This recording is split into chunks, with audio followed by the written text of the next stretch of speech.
All right. Good morning, everyone. Thank you for coming out this morning. So what we got in store today is we are going to be talking about President Sunday's recent chat with Origin, along with Lucy, who I should be connecting with soon. Actually, we'll hit this.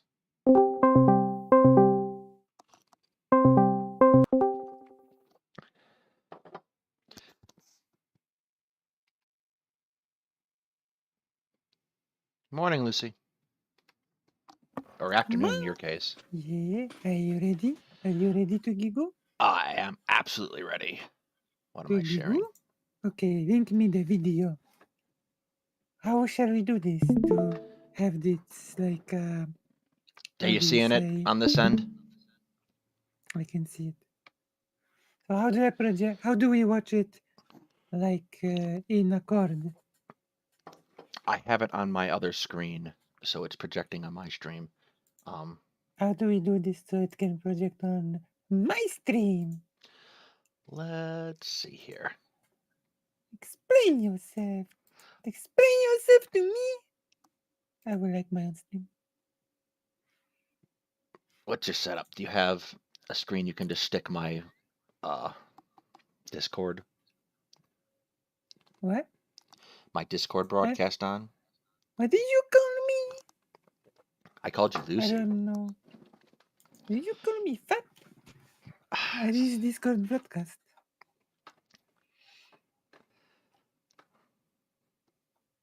Yeah, so I've got my screen up on Discord. Yeah. Right. So what do I do? If you look at that and project that, you should be able to put the stream up. How do I project it? Whatever OBS is set to. Yeah. Stick this Discord call in your OBS. How? Morning, Pippa. How do you do this? So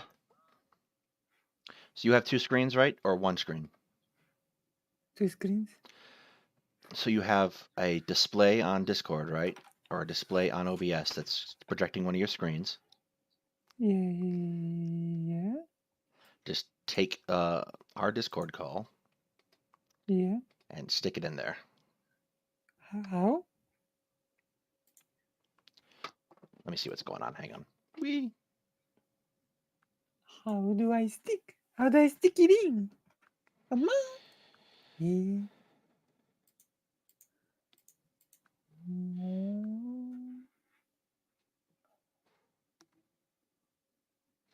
Let me see what's going on. Hang on. Whee! All right, so you got a What? black screen What up was now. that? That's your stream on my phone. Yeah, that's my stream. Yeah. It's You have me. a black screen up right now. So what? Display capture on OBS is the one we want. So okay, display capture. Where is it? Okay, display capture is here. Add source. Yes, add source and project whatever screen you see. Daedalus talk. Okay, Daedalus talk. And then for the source, pick whatever screen you're seeing my Discord call stream on. Okay, we have this. Come on. But will there be... There we go. But will we see be the... What you call it? Yep, that's it. The sound. Will there be sound? Actually blasting. Hang on 1 second. Let me turn your volume down a little bit. You hear him? Oh, what's going on here? Yeah, I hear. Okay. Your volume's normal. Speak again. Okay, how about now? Gonna turn you down just a little bit more. Try one more time. Okay, from the Say start. what again? We start from the start. Perfect. This is right from where Origin comes in. Origin of language! Come on! If origin of language is the origin of language, then did the originate language? Sorry, you were deep in the red, which means that you were... okay, I've got a question for you. OBS. Go ahead. My brother asked me today what I think was the first word ever spoken and how it came to be.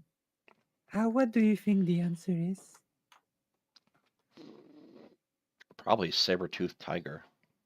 Like, I don't mean, get the eaten by first that saber-toothed word, tiger. the first word, the very first word, what do you think it was?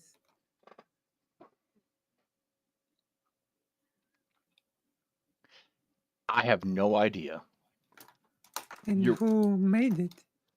Well, we got to assume it's someone who was trying to eat food or get food or do something. Or maybe it was like one of the theories is that it could have been something like mother.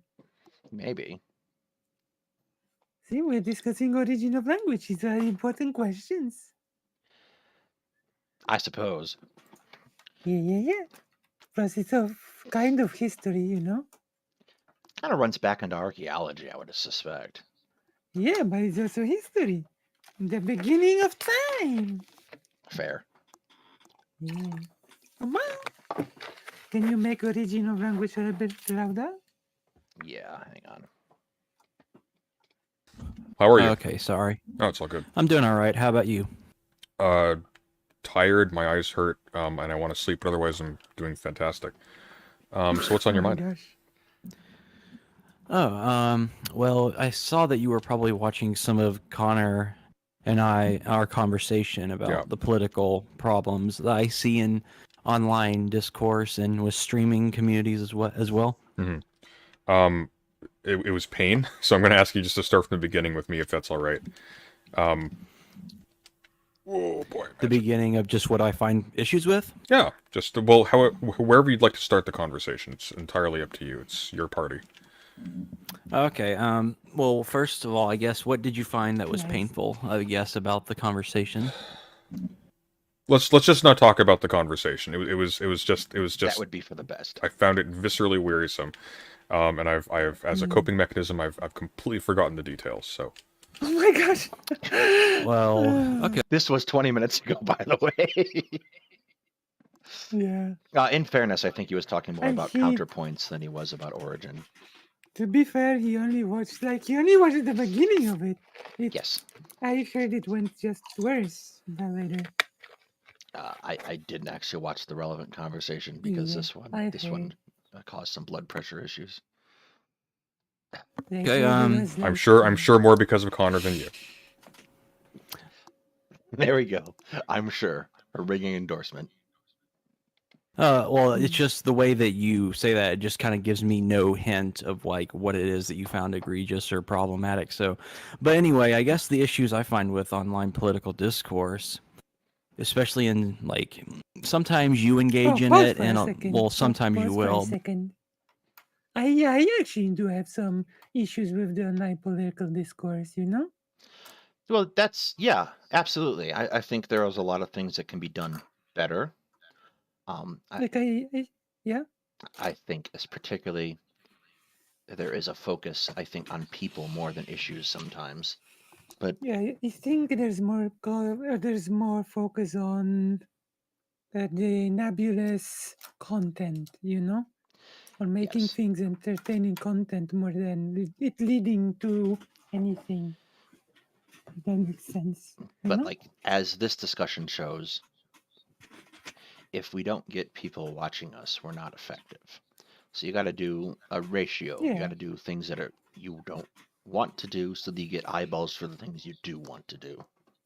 Right, but you need to do the things that you want to do. Exactly. And you should preferably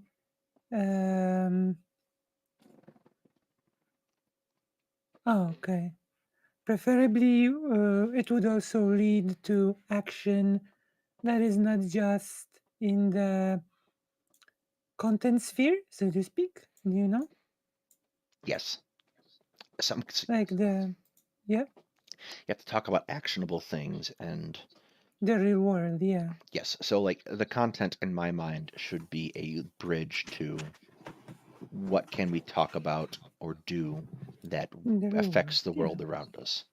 So for Yeah, example, and I'm working on a what if alt is response video right now so that we can talk Oh. about good analysis and stochastic terrorism in the United Right. States. And those three things don't need to be complicated or complex. They can be easy, actionable steps that people can take in their daily lives, you know? Yes, absolutely. Like learning how to contact someone, or learning how to reach an archive, or learning how to, or just getting to know one another. That's a good actionable step, you know, to make contacts for when you need to suddenly run away from a dangerous situation. You have people you can count on. Yes. Community building is also important. Yeah, exactly. That's basically what I mean.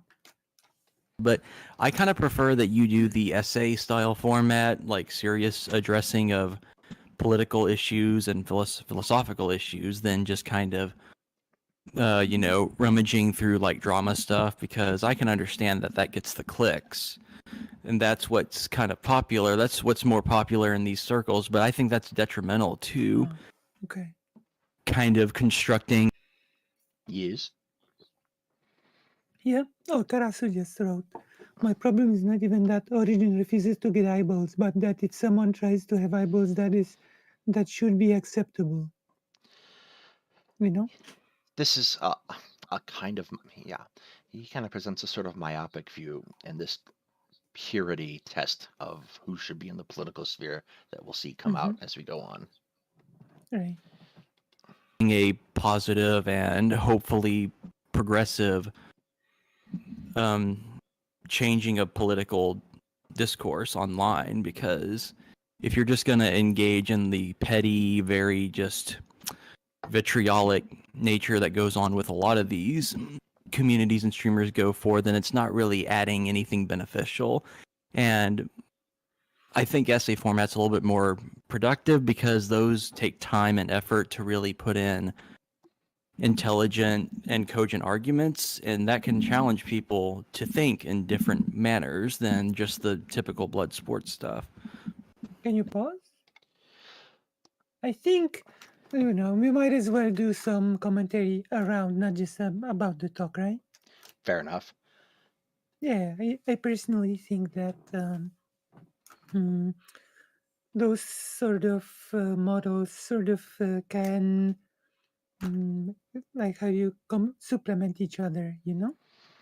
You can make a nice video essay, and then you can do a live stream that would engage in the subject matter of your essay in a interactive way. You know, you can talk about the subject matter of the essay with your audience and even expand on the things said in the essay.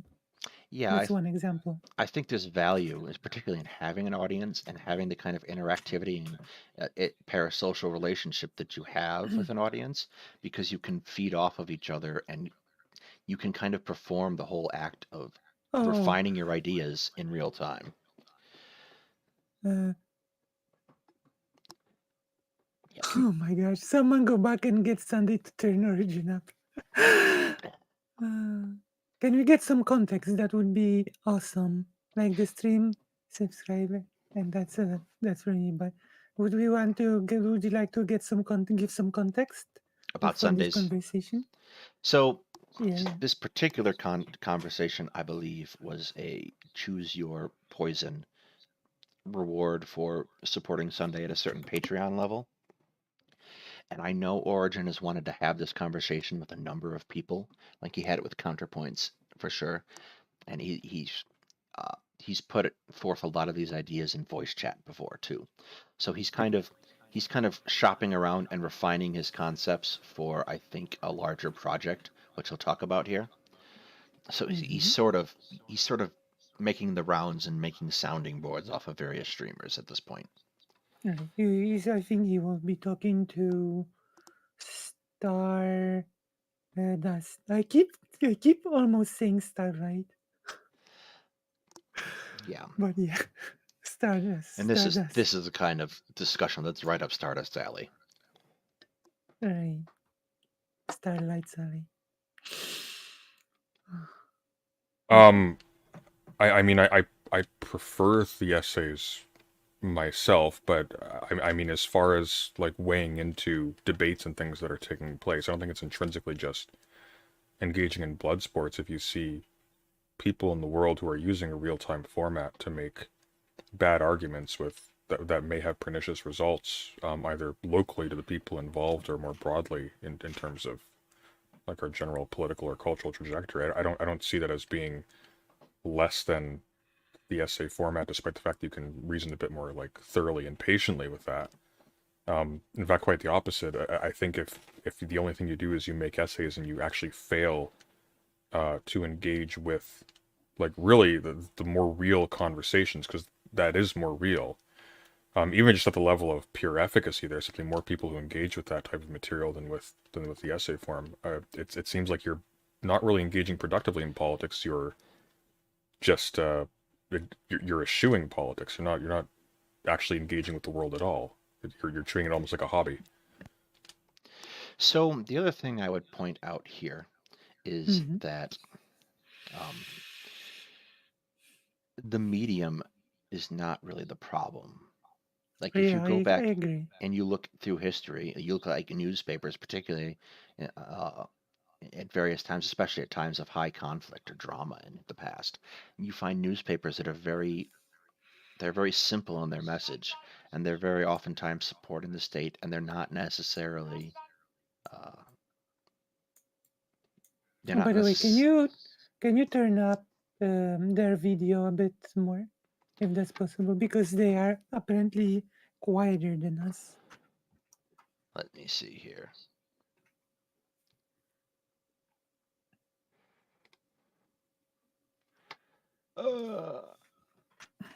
In the meantime, as you corrected, like I would say that as always, it's not the medium, it's how you use it, right? Right.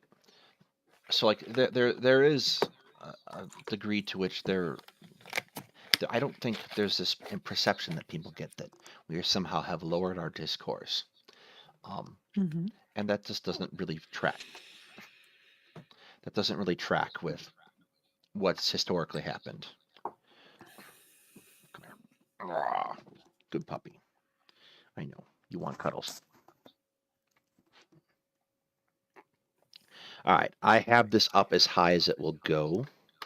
Let me see about Discord volume. Because Discord volume will make you louder as well. Yeah. And the thing was that the video is quieter than, right? Okay, you need to get down and lay down. Good boy. My dog is being needy.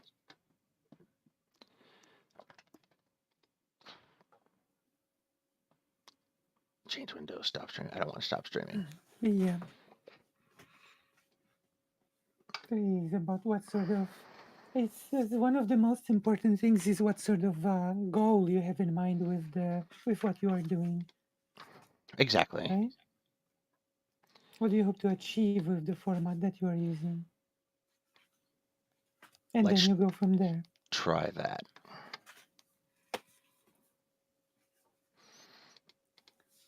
All right.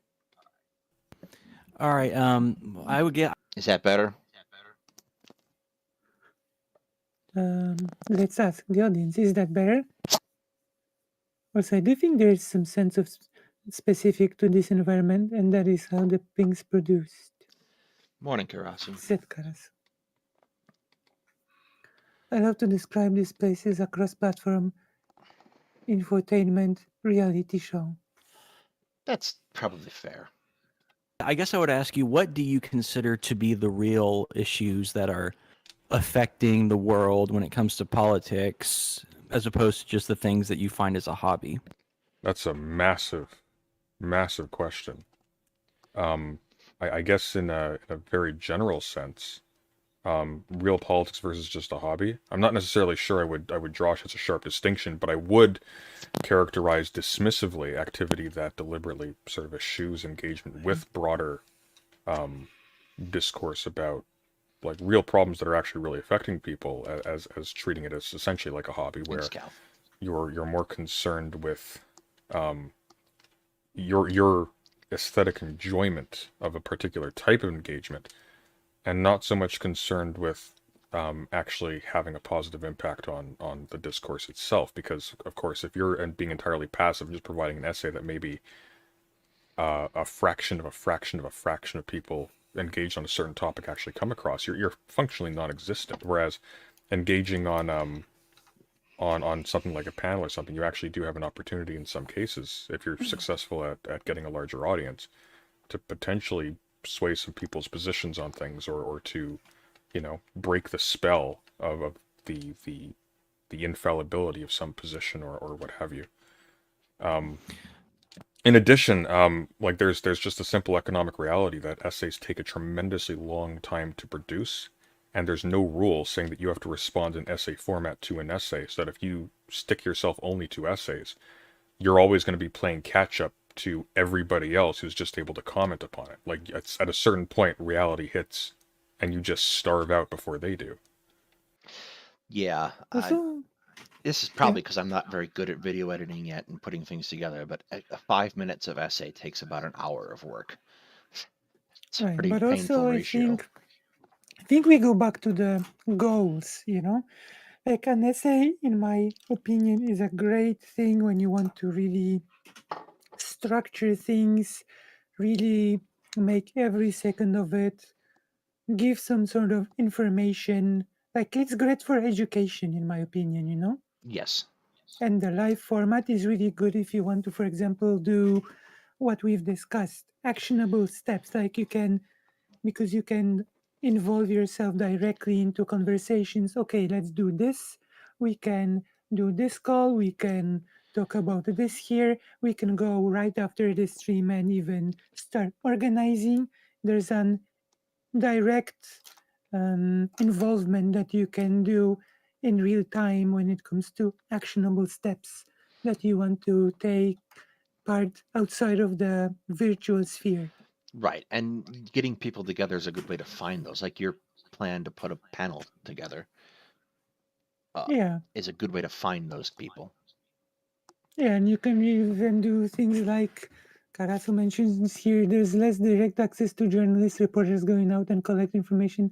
The content creator has to do most of the jobs. And there's this interesting thing that you can almost become like the journalist that is more accessible to people, Yeah. There is a Lindsay Ellis video from a couple years back where she talks about and Lindsay Ellis was a loss to the internet in general when she stopped making content mainstream. Right. The Get nostalgia down. cheek. But she made a video about the appeal of the platform of YouTube being the perceived authenticity of the creators, and I think of that as a big benefit, particularly when you're talking about politics, because politics, most people don't make political decisions based off of based off of a considered and reasoned argument. They figure out what they think it feels right, and then they form their opinion from there. We are emotional beings. Yes. People lead with their emotions much more than their logic, and that's especially true when it comes to something as charged as politics. Yeah. Can you sit quietly? Right. No, dog, sorry. My dog is needy today. Oh, I think she's still doing for Nebula. Is there a way to contact her?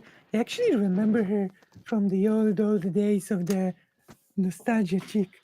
I don't know if she has an open contact way anymore. She's still doing stuff for those books she wrote. She's still doing tours for that, but her social media is now being handled by an assistant. Oh, I know that channel also was an abusive hellhole. Yes. And justice was never attained. But my knowledge of her goes back to those days. Yes. She actually left Channel Awesome to do her own stuff even before the whole thing started, before the whole letter was done by the creators, etc. Yeah.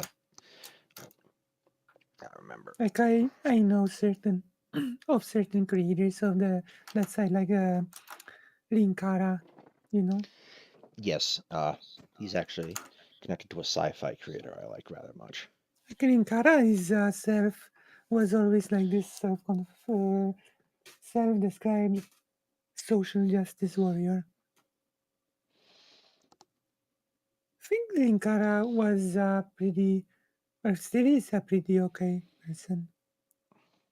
Yeah, he was connected with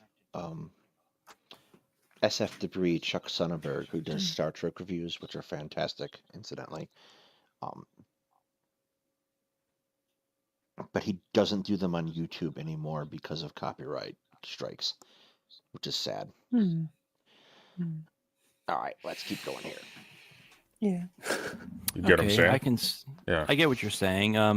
There are some aspects to that issue that I think can be addressed, but I guess I would also say the issues that people like streamers, especially political streamers, more particularly, like one thing that I've noticed about online political debate, whenever topics come up that people then decide they want to address, that's usually brought up by like very kind of out of nowhere, like if a streamer makes a certain comment about a certain like very outre issue, something that's not really in the mainstream of any sort of, whether it be online discourse or even just in the discourse that happens in like out in the everyday life, then streamers will then feel like they need to focus on that, like laser focus on it. And then when that becomes an issue, you then have streamers and panels being dedicated to issues that are ultimately probably not even in the grand scheme of things very productive, or even something that's going to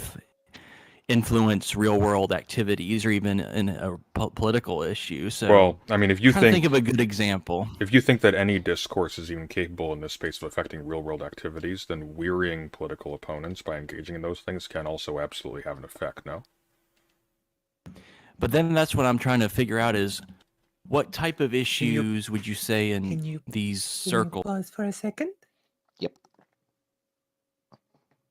Hello? Yep, it's paused. Yeah. There's this problem. I don't like this sort of argumentation, because it becomes a matter of what topics are important, what topics are not important. And this sort of language is often used when saying things like trans issues are not that important. Should we even talk about them?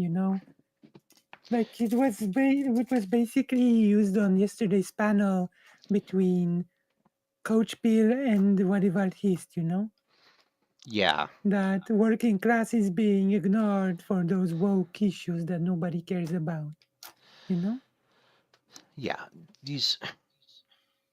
you make things important by talking about them. Like this process that Origin is describing is kind of like what happens around the water cooler at a job. People talk about things and then everyone feels the need to register an opinion, and that's kind of how discourse begins. That's like the very process of making something important to someone. Like the decision of what is and is not important is kind of not ours to make, because people get to decide what's important to them. And that's the point of an expanding franchise all the time, is that more people come into the conversation and more people have more issues that they can advance and talk about. And it's not like there's this very dangerous thing that can come out of it, the thinking that an issue is not important because it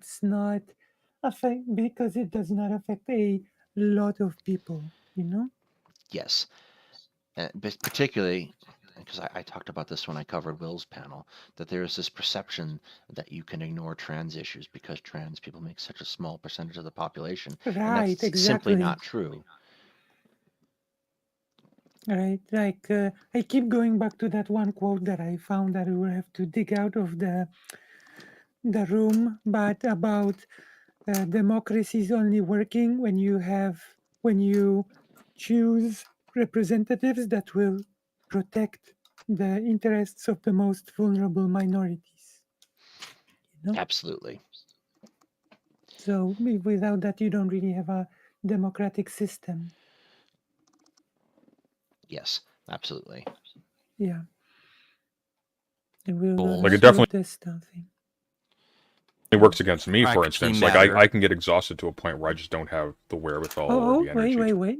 Karasu says to credit Origin, I had a chat with him and he said he used the wrong example here with the stealth thing. But I'm actually wondering what a good example would be. Right? Yeah, I'm not. I don't know if there's a good. We don't. Like I said, we don't get to choose what's important. Dog, you need to lay down. We don't get to choose what's important. Right.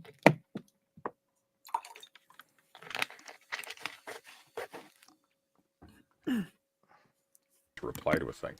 That's happened to me before. Oh, I know, but I'm trying to figure out, like, how do you distinguish a topic or issue that's brought up in these circles that's either a worth time to actually dissect to see if it's some grander issue that can actually infect not just online circles but actually in the real world, as opposed to just the online petty drama stuff? Like, what calculus do you normally go through to kind of distinguish, okay, this is worth my time to possibly address, maybe this isn't something that should be addressed? Like, how do you go about that? I think calling it a calculus is probably giving it too much credit. Generally, what I'll do is I'll see if a lot of people are talking about a thing. I'll try to gauge whether or not I can meaningfully engage on it, or if I'm going to be like forcing myself to pretend to be interested in such a way as it'll undermine the quality of whatever I'm doing, or it'll just be forced and artificial. Then I make a judgment call. Like, is this going to be a thing that will Right. Yes. Is it something that I can positively This is a contribute good, actually, to this is a good point that maybe the question is not if the topic is worth talking about, but more if you have anything to add or contribute to it by talking about it yourself. Yes, that's kind of the standard I use. Do I have something to say on this topic before I dive into it? Like, is this something I understand or I can get perspective on? Right, or can learn about even by going into it. Right, okay. Genuine way, or at the very least, like, render some kind of useful commentary on to somebody, or even just to myself. That provides clarity. Because one of the things I try to do is I try to fold in my study of like stuff that goes on with this, so I can maximize my output and also benefit intellectually myself in the process of streaming. Or at the very least, like, keep track of the lay of the land. Second, it'll be something like, is there any kind of practical benefit in engaging on this issue itself, or conversely, is there a reason why, like a practical reason from the angle of self-preservation, or just from like an economic standpoint, can I afford to devote time to this? Is there a reason to avoid it on those grounds, or a reason to pursue it on those grounds? Like, if there's as much as I hate it, the fact of the matter is, if Destiny and Haas from Infrared, who are both incredibly vacuous people, have a big debate, I scoop up an audience by covering it. And so even if, like, it's dubious whether or not there's going to be anything interesting there, I can use that as a means to draw an audience for the stuff that I think is actually interesting later on. And that's largely been my strategy. I use drama to attract attention, or I use like salient stuff that I'm not necessarily interested in to draw attention. And then I use that attention then to create more visibility for the stuff that I find more interesting. There are so many different, like, really talented video essayists who don't play that game, and credit to them if they can survive not doing so. But as a result of that, nobody ever sees their work, and they spend as much time, if not more, on it than I do. Yeah, I think that's an important point, because it's not about the viability of the channel monetarily, at least in my mind.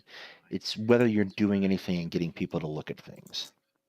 Mhm. So, like, covering that Lyra versus Laserpig versus Destiny discussion, I didn't even finish it. I got irritated halfway through and cut out. But it's been the most viewed video on this channel so far. Right. And it's My gotten, most viewed video that is not actually my most viewed video. I have to look into it more. My most viewed video outside of the things that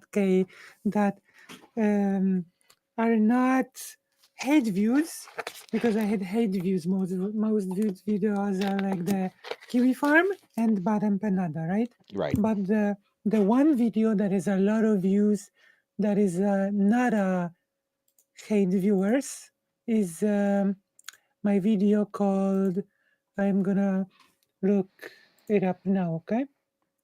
Okay. It's called a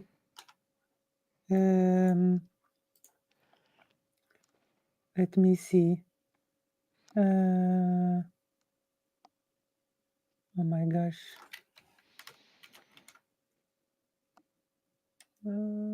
Transphobes harass cis women in bathroom. And I go over a video in which a cis woman is approached by some TERF and she's asked, what is your identity? What are you doing in the woman's bathroom, you know? Right. Which is And it has over 1,000 views, 1,115 views and Yeah. 50 comments. because you can sit there all day and make all the high-minded essays you want, but if no one's watching them, what you doing? Right. Of course. So, well, I might be being overly generous there because I don't sleep, but like it's just a reality. And fundamentally, at the end of the day, if you're purist about how you engage in politics to the point where you lose at politics, and I think leaving yourself invisible is essentially losing in politics, which means in my position right now, even doing what I am doing, I'm still losing, right? You're ceding a lot of ground, and it's a question of which bullet you want to bite.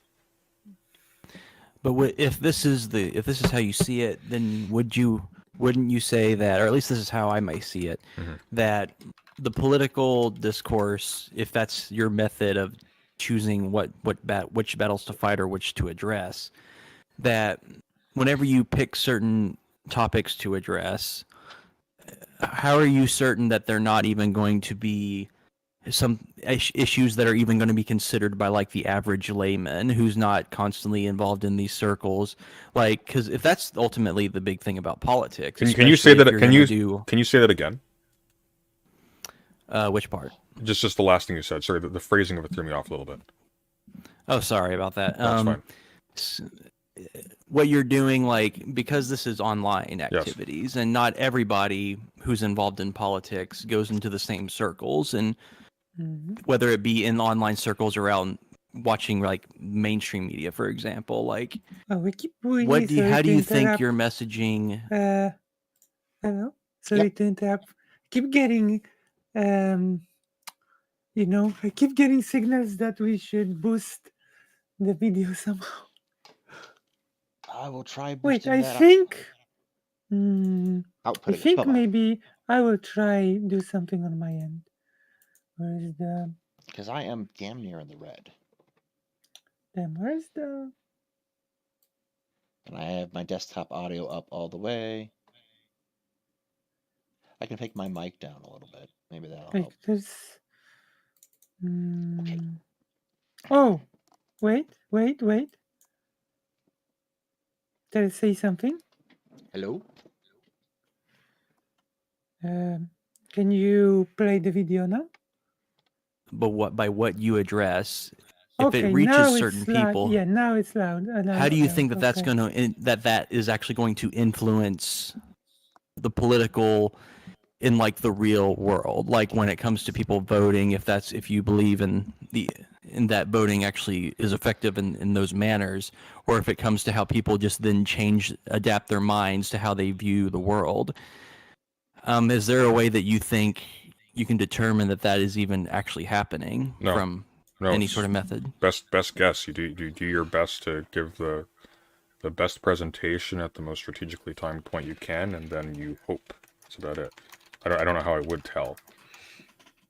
I mean, like maybe as a consequence of a whole lot of people doing that in concert, or maybe at the very least, there's a correlation between a whole lot of people doing that in concert and some positive outcome at some election at some point.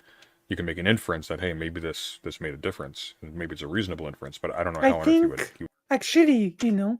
Actually, this sort of thing can also has dangers attached to them, because it turns into this sort of almost trying to predict trends, Does that make sense? Yes. Like trying to predict what sort of thing will be quote unquote popular to talk about, it can be sort of a weird thing to try to do, you know? The other thing is there's a heuristics to politics. We know certain behaviors guarantee certain outcomes when you were talking about Right, politics. right.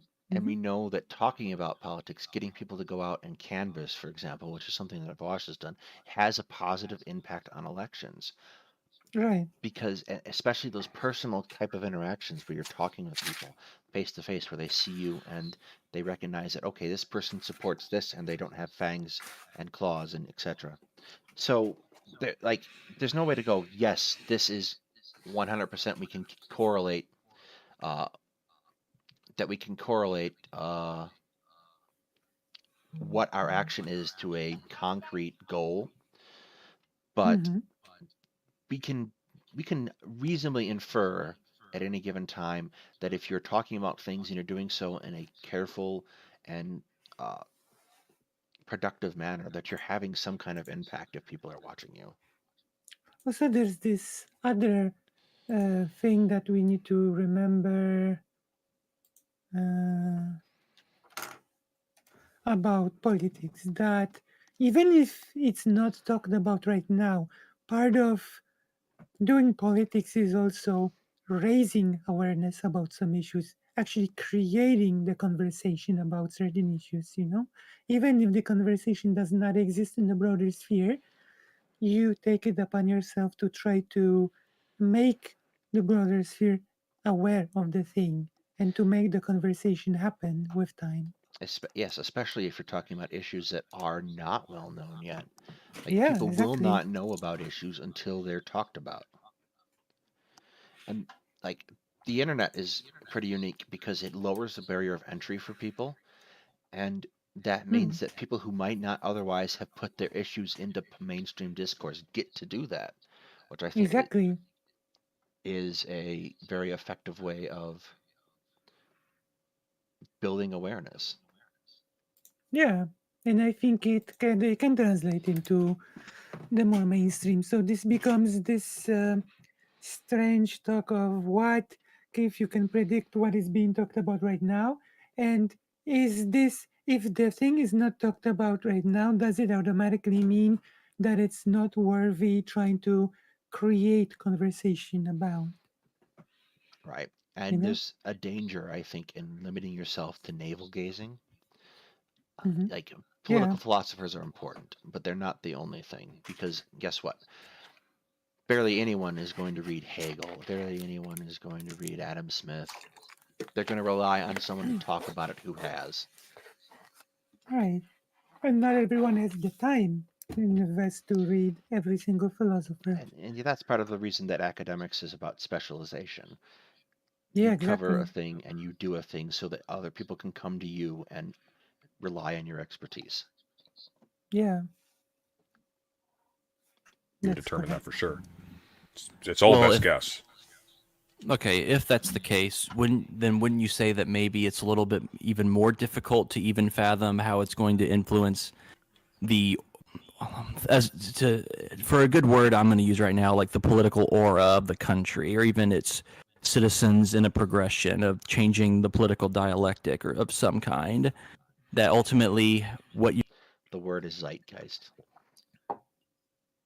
the Right. spirit of the times, what people are thinking about. It's a Yeah. really weird word, but it works. This third person actually from the chat touched upon an interesting thing, because I said not many people have, well, not many, not all people have time to do and read certain things. And also, not everyone digests information the same way, right? Not everyone can concentrate on a book. Some people would like to listen to a book, and some people would like to maybe told it in a different way than the book presents it, if that makes sense. Yes, learning You know? styles are everything. Like some people absorb information in radically different ways than what's traditionally Right. presented. The traditional academic environment is not great for everyone. And sometimes you just need to rephrase certain things um, mm, to get the point across better to someone. Yeah, and that's the other advantage to having a large number of people talking about things is they'll all come at it from different angles, so you have a choice of who presents information in a way you can best absorb. Right. You're addressing may not even reach. And I'm not even just saying just you. Let's also speak for in like the minds of like Destiny's followers or Vosh's or any Sure. other political streamer. Yeah. If That's me, we I'm a can't really political decipher that streamer. in any sort of meaningful real world application, then ultimately is all of this for naught to some extent. No, we just don't know.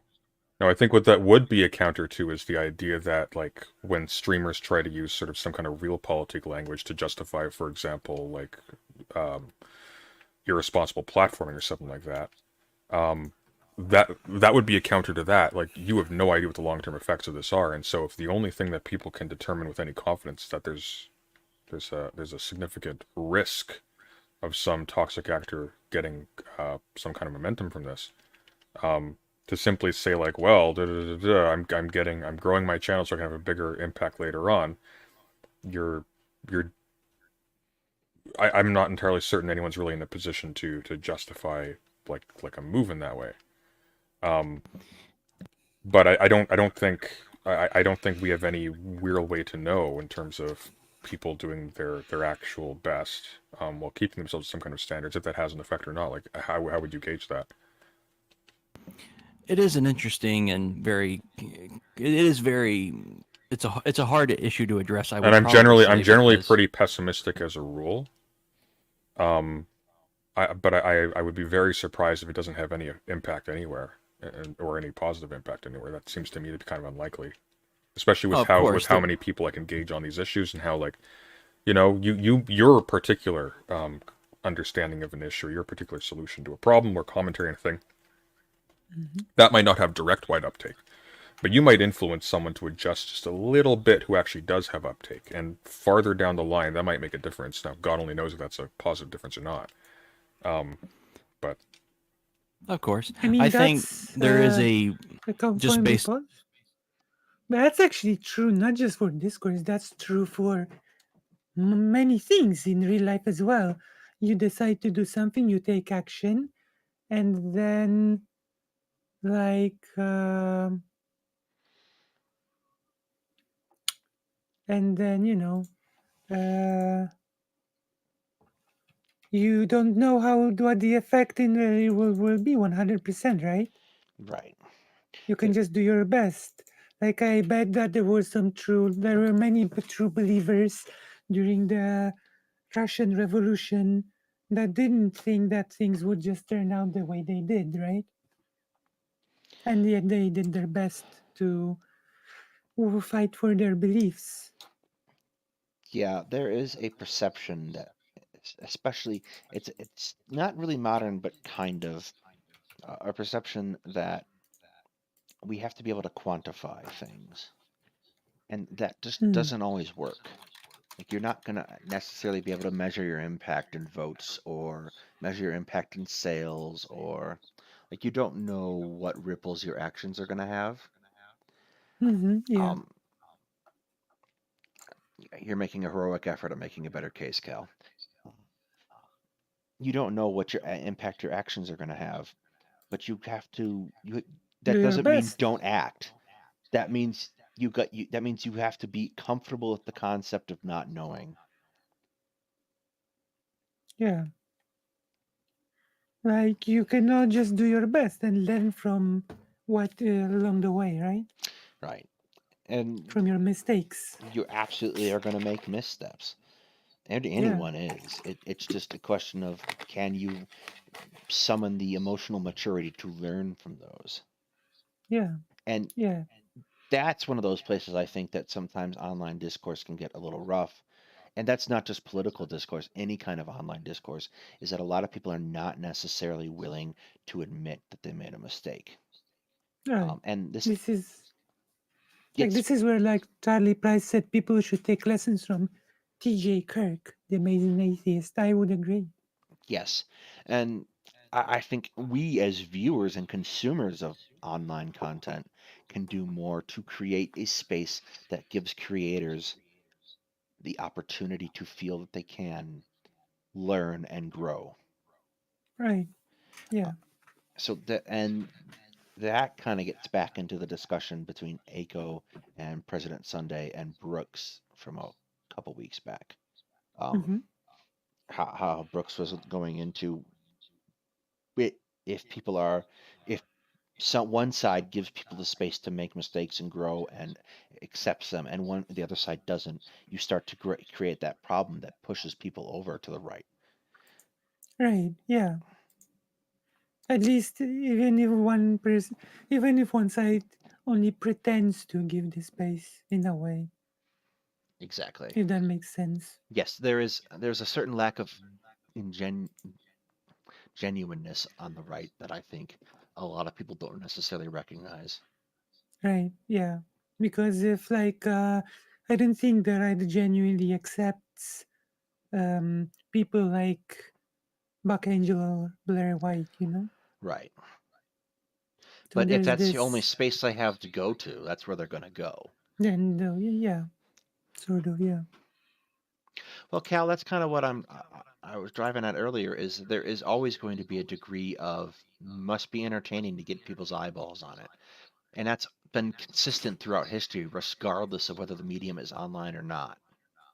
Right. And also Charlie Price adds to the TJ Kirk point. Don't assume you don't have the ability to influence. You can make splashes that can help or hinder causes you advocate for. TJ's video talks about it in his video anti-SGWs and how he helped found to create it and came to realization his action had consequences that he could not see. Yeah, Right. right. Based I on remember. uh, reasoning that I can observe from when I engage with people online versus when I'm out and about out in the real world. I do think how we interact with each other online versus in the real world, there is a very strange line between how we choose to behave. Like out when we're out and about, like going to the store or working a job, we have to act in a very professional, very civil manner. But whenever we're online, everything comes off. We See, I don't think I Actually, necessarily agree with this anymore. yeah, I was about to say that I'm not sure I agree with this. I think that for example, a person that tends to be goofy, you know that I tend to be goofy and silly, No, you? yeah, even me.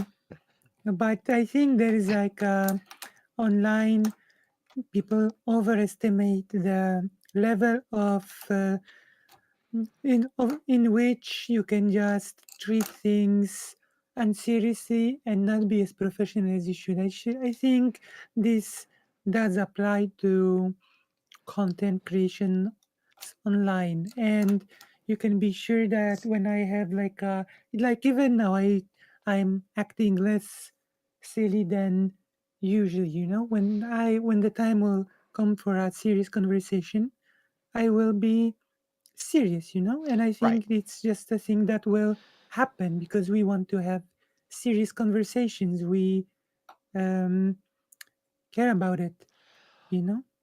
Right. Well, the other thing I I'd think point so. out is that I'm in my mid 30s. So I have lived through a fairly significant portion of the internet as a cultural touchstone. Right. The degree to which you are anonymous online is significantly less than when we started. There was a Mm-hmm. huge push, like my parents always stressed, don't tell anyone who you are online, etc., etc., etc. Now nearly everyone has a Facebook page with their real name and picture. The separation between your online persona and your real life persona is significantly less Yeah. Yeah. than it ever has been, and it's getting Right. smaller all the time. Like the use of titles and names that we have is much less separated than it ever was before. So to that extent, the degree to which people act obnoxiously online is, I think, maybe a little less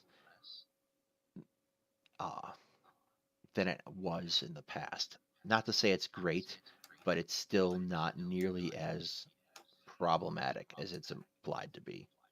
Yeah, but there's this argument that um, people will be more aggressive online than in face to face because of like certain social norms and social rules that govern online and offline. But when it comes to content creators, especially the bigger you get, there becomes this sort of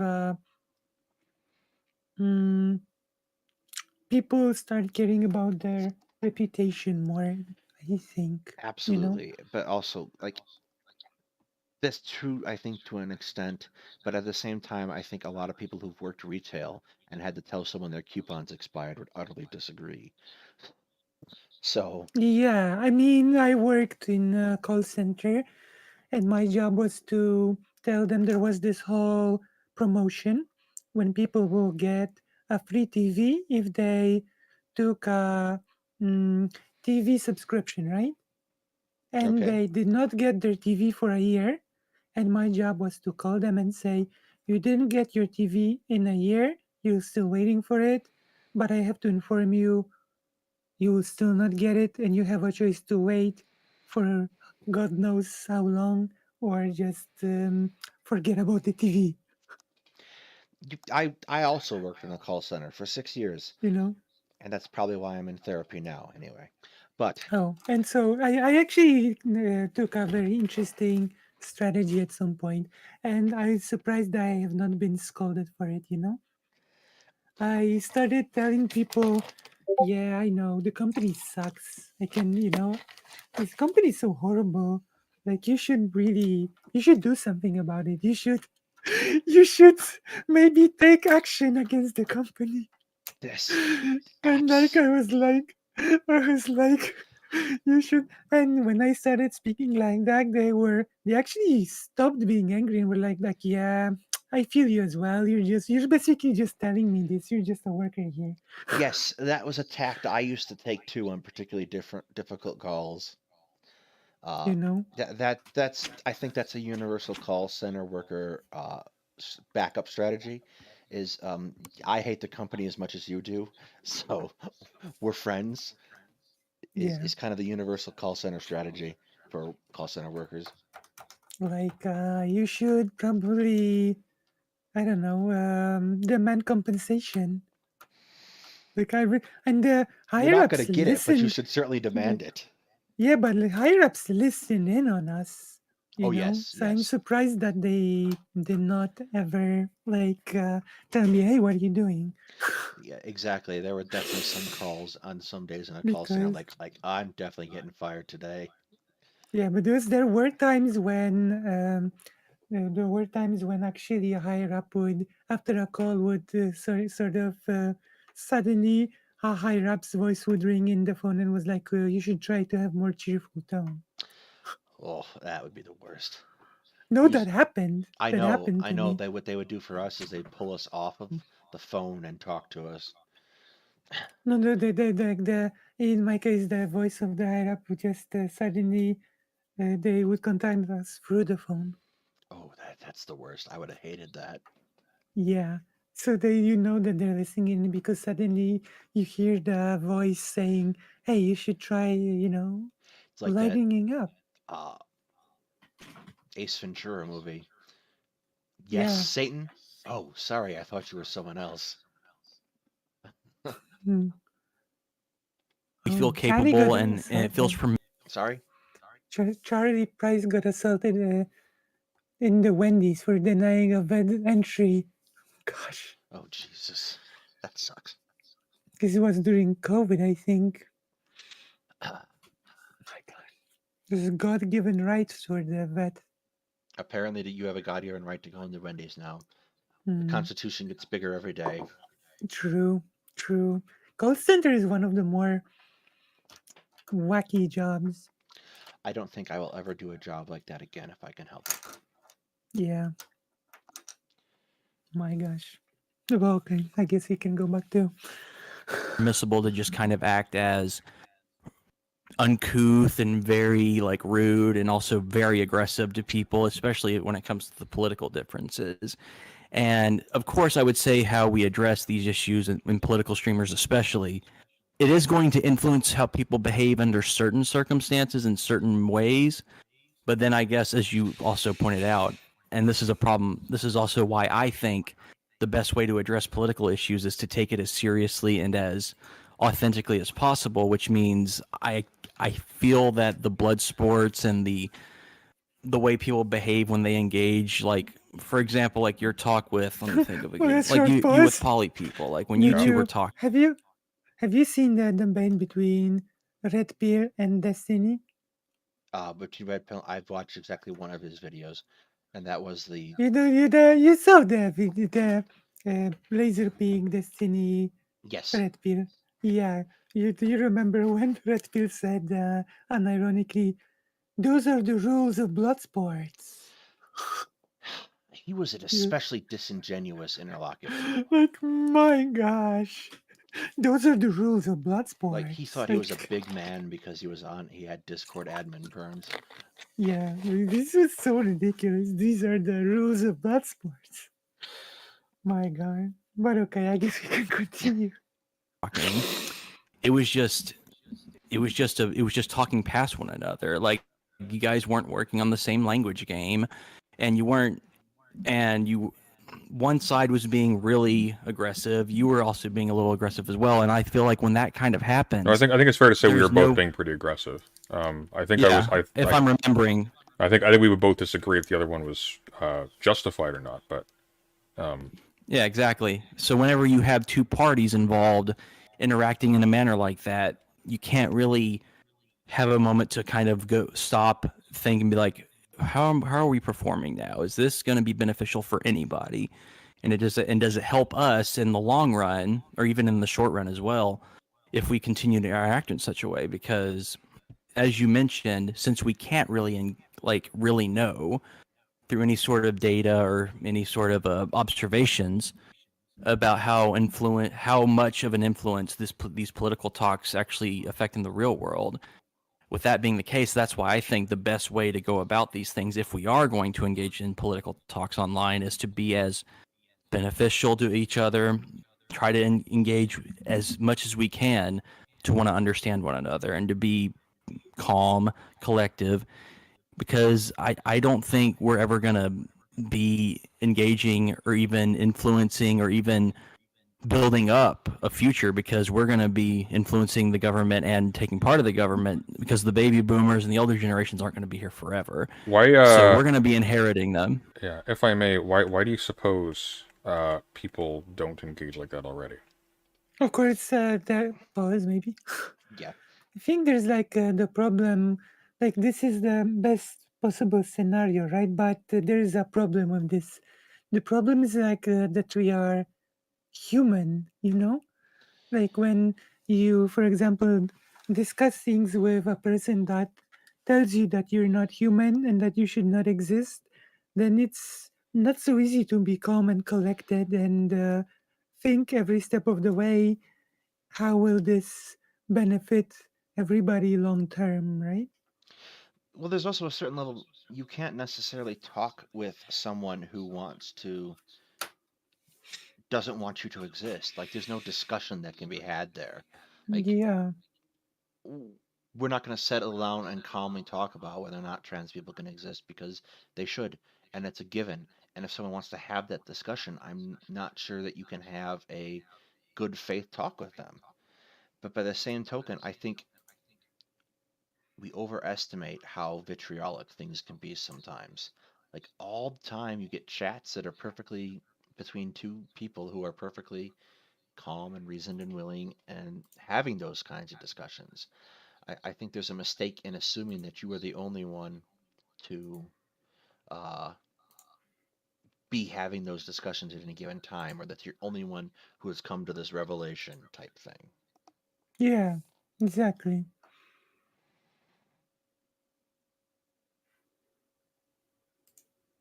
Like, exactly. So, Also, it's not my that chat, I easy. assume you're already subscribed to Lucy, but if you're not, her link is in my doobly-doo down there. Yeah, Karl was reading. Thank Which you way very again? much. Why do you suppose, like, for example, in my conversation with poly people, why do you suppose we weren't collaborating? Why do you suppose we were, as you say, talking past each other?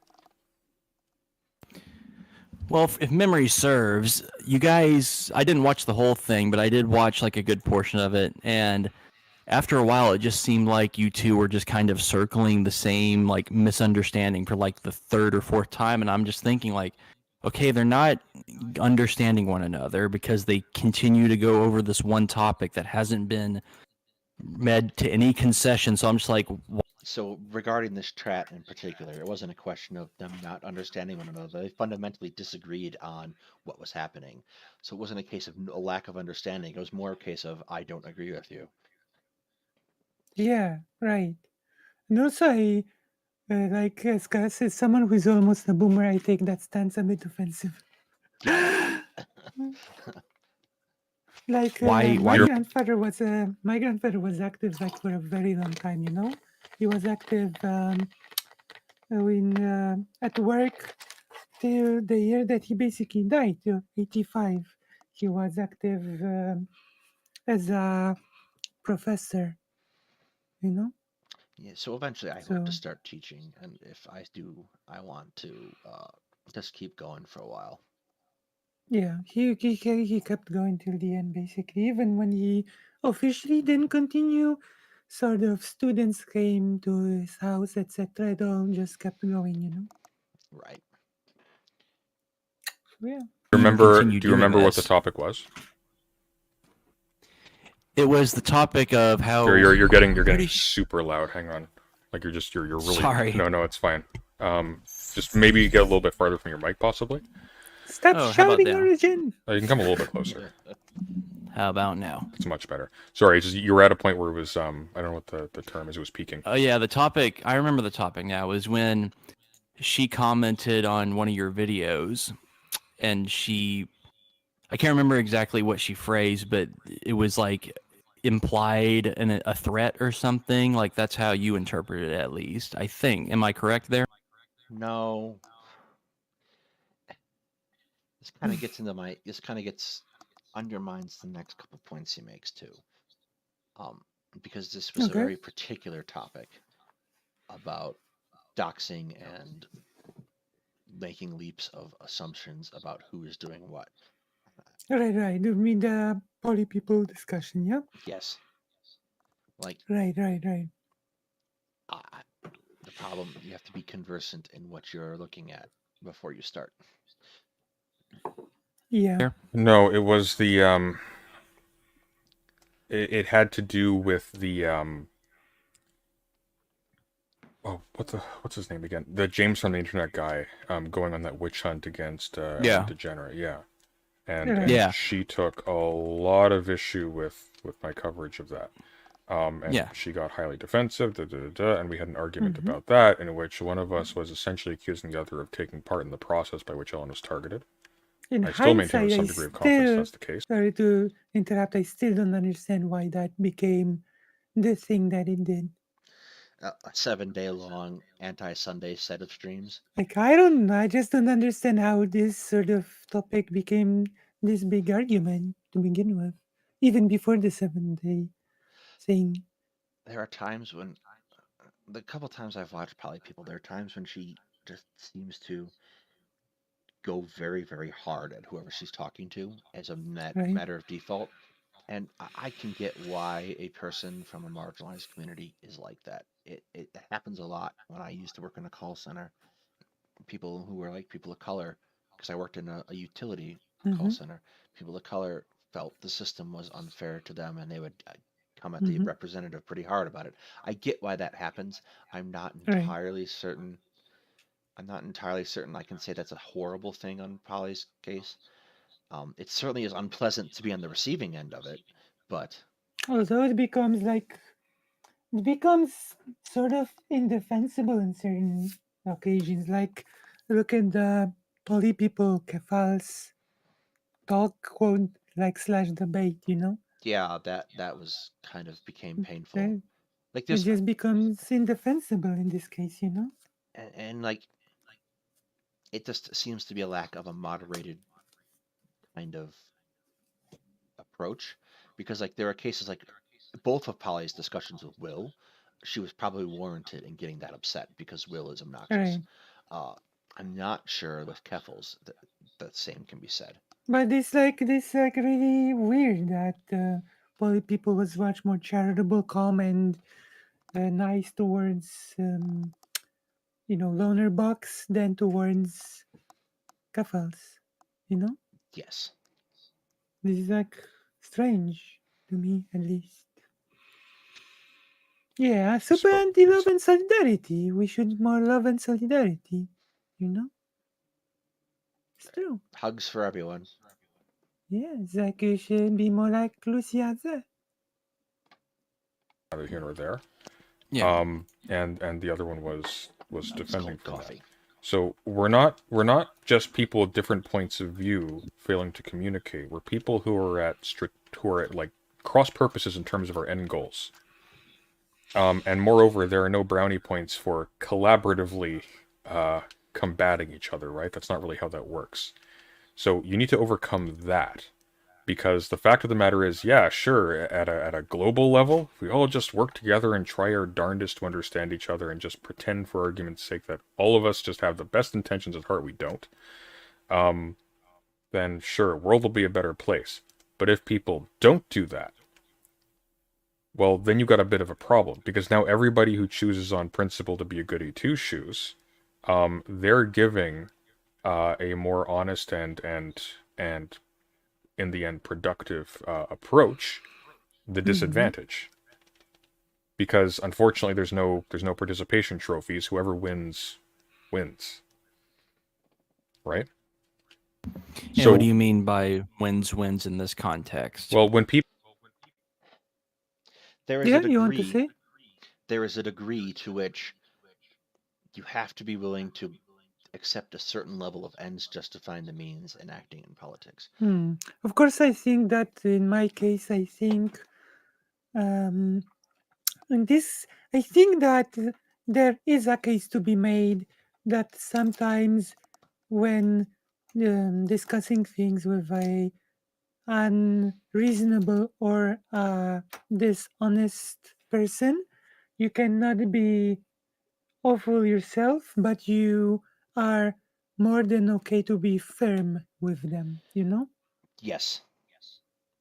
Like you don't need to be like super aggressive and like hostile like this in this weird way. But you can be like firm and assertive, like to make it clear that you will not just let them have their way, right? Absolutely. Yeah. Yeah. Like how you approach people is important, and you can be assertive without being aggressive. Yeah, exactly. You can be assertive. That you need to have this level of assertiveness, because I think origin mistakes a bit assertiveness with just being overly aggressive, right? Just because you are open, it doesn't mean that you have to take on board every horrible idea that the other person might have as worthy of consideration. Exactly. And it is a set of judgment calls. And what I think Origin wants to drive at is, do I have the skills necessary to make those judgment calls? Right. Which is a fair point. However, determining whether or not someone else has the skills to make those judgment calls is much murkier. Right. And then of course when it becomes a discussion of should all queer people be eliminated, I don't think our first question will be, do I have the skills to disagree, to not consider this point, Yes, so long as your answer is no, I think you're in the right Yeah. spot. Yeah. I think that's a good baseline to start from, you know? when people are like talking past each other and being aggressive and rude and dismissive, and arguments sort of conclude that way, people aren't doing that for the fun of it. They're doing that because, one, it protects their ego if they feel like they can't sort of just dance around the person. or if they feel like they're being danced around. And two, if they're actually at political cross purposes with somebody, that's a way to make them appear weak in front of an audience if they can't respond appropriately, and most people can't. So there's strategic value in doing that. See what I'm saying? Well, I understand. Well, yeah, now that you've actually laid it out in that way, I do understand that that's what they do, but I have issues with that because I don't think that that is going to bring about any sort of beneficial or healthy discourse Tell them or that. even. Sorry? Tell them that. Yeah, Yeah, well, but exactly. here's my issue. If you, I'm using you as an example here Sure. because So I I appreciate. I'm not sensitive. It's okay. Go ahead. I appreciate and respect the academic and research work that you do Well, thank you. engage in because I think that that stuff is what really matters above all than just the panel drama debate stuff where people just kind of So this kind of gets into why I started this channel a little bit. Mm-hmm. Research is important. It's what I do. However, if no one is talking about what I'm researching, then why am I doing it? Right. So the whole point behind two guys talking history is to kind of demonstrate good historical process and do the thing in front of an audience. There was a Twitter discourse a while back between some fairly prominent historians in the public sphere. One of the ones I love to follow is the American historian Kevin Cruz. Um, Mm-hmm. he talks about how we need to get history out in the public consciousness again, and that's kind of my like. You can do all the research you want, and you can write all the papers you want, but until you're talking about it where people are at, in the environment they're at, and for them, it's not really that important. Because you can do history all you want, or you can do political science all you want, as rigorously as you want in an academic setting, but if it doesn't speak to people, it's not useful. Right. Right. What way do you know what made me want to talk about history on the channel? What? The infamous Putin speech right before the invasion. You know, Yeah, we there definitely were had so plans. many, there were so many historical fallacies in that speech that I just felt that it's important to sort of put out like some sort of a counter message, like because people might even have this general idea that Putin is probably lying, but still have some misconceptions about history, that some people still have this image in their heads that Ukraine is basically more or less historically Russian, which is actually not true, you know? And Like absolutely. like even during this panel that we did yesterday, there was this whole, oh yeah, the conflict between Ukraine and Russia is like a conflict between the US North and South, which is like such a bizarre and horrible comparison that I don't know what to even say. Yeah, I watched What If Altist's video on Ukraine, like back from last February, and he launched Like, off into this thing about how the Confederate States of America was a real country like, in the middle of the video for some reason, and I was very confused. whatever did a video about the Polish-Lithuanian Commonwealth, he knows that he knows that the thing existed. Yes, You so know, he's an especially incoherent historian. We should have a licensing bureau for historians. We really should. true, Uh, true. um, but yeah, Ukraine has obviously been at the center of us too, because Hetman, the other historian I'm working with, specializes in Ukrainian history, and he was in Ukraine in Right. January, a little bit of February too, prior to the Mm-hmm. invasion. Like he was documenting the Holocaust in one of the oblasts of Ukraine, and he was using an Right. SBU archive, which has now since been leveled by the Russians in their Right. cause of denazification, which is the And most like ironic thing in the world to me. one of the most interesting thing like was when I during the start of the invasion, when people started panic withdrawing money from their accounts, you know, Yeah, that was there less was prevalent this, here.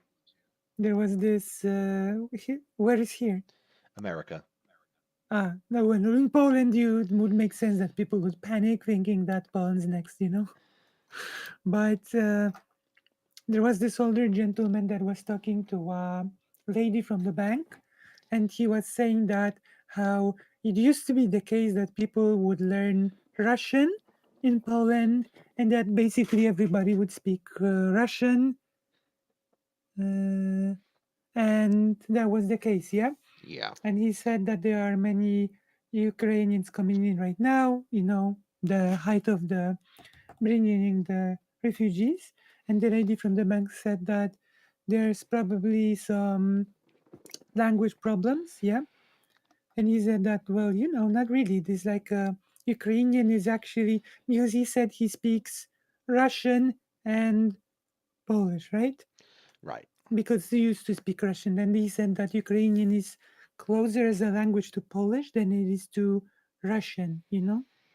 And the lady from the bank said, well, you know, it's still sometimes sort of hard to understand it. And the older gentleman responded with something very interesting by saying, that may be true, but I have relatives on the far eastern side of Poland that I actually sometimes have hard time understanding when they speak. So, Yes. you know, that can be a tricky thing.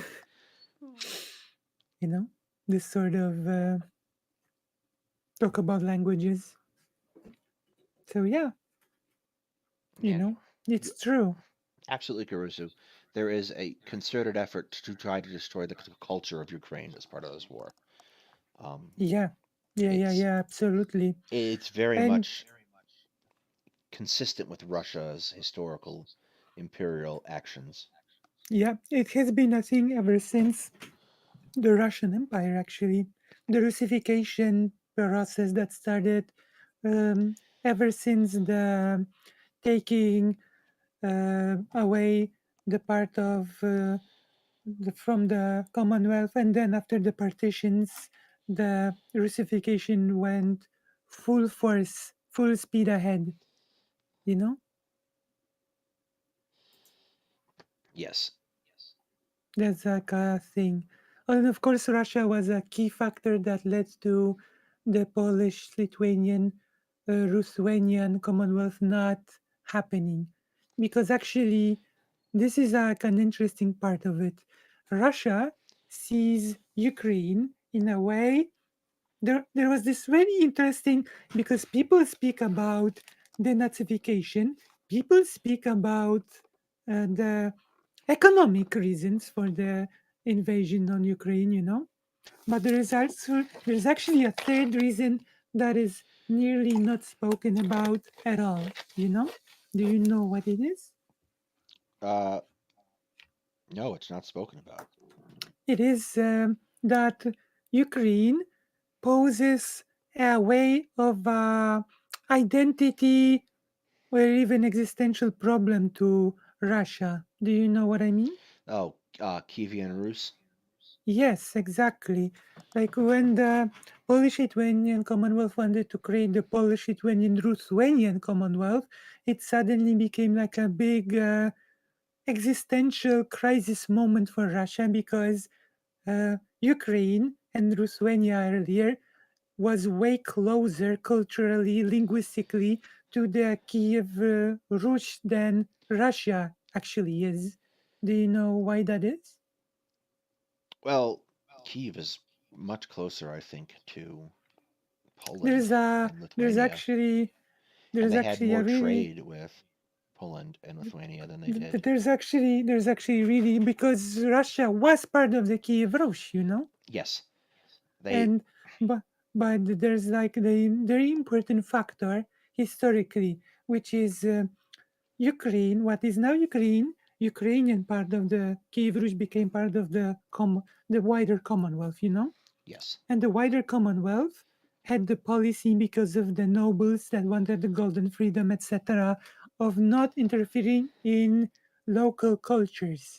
So the local language, local cultures could sort of flourish on their own under the wider Commonwealth, if that makes sense, you know?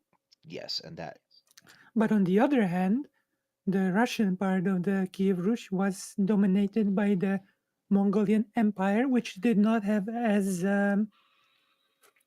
strangely, selfishly free, you know, did not want the golden freedom that the nobles wanted in the Commonwealth. So it led to a much more strict rule over this land, you know? yes, And also, Russian language did find itself under the influence of Mongolian language, and which also it was also, Moscow, yeah, if I remember correctly, where the center of the rebellion against the Mongolians began. right. And it became the Duchy of Moscow, which later became Russia. Novgorod, and then Russia, I think. Yeah, the There great, is, like, till its very end of the, till almost till the end of its existence, the Polish-Lithuanian Commonwealth referred to Russia as the Duchy of Moscow. Moscow.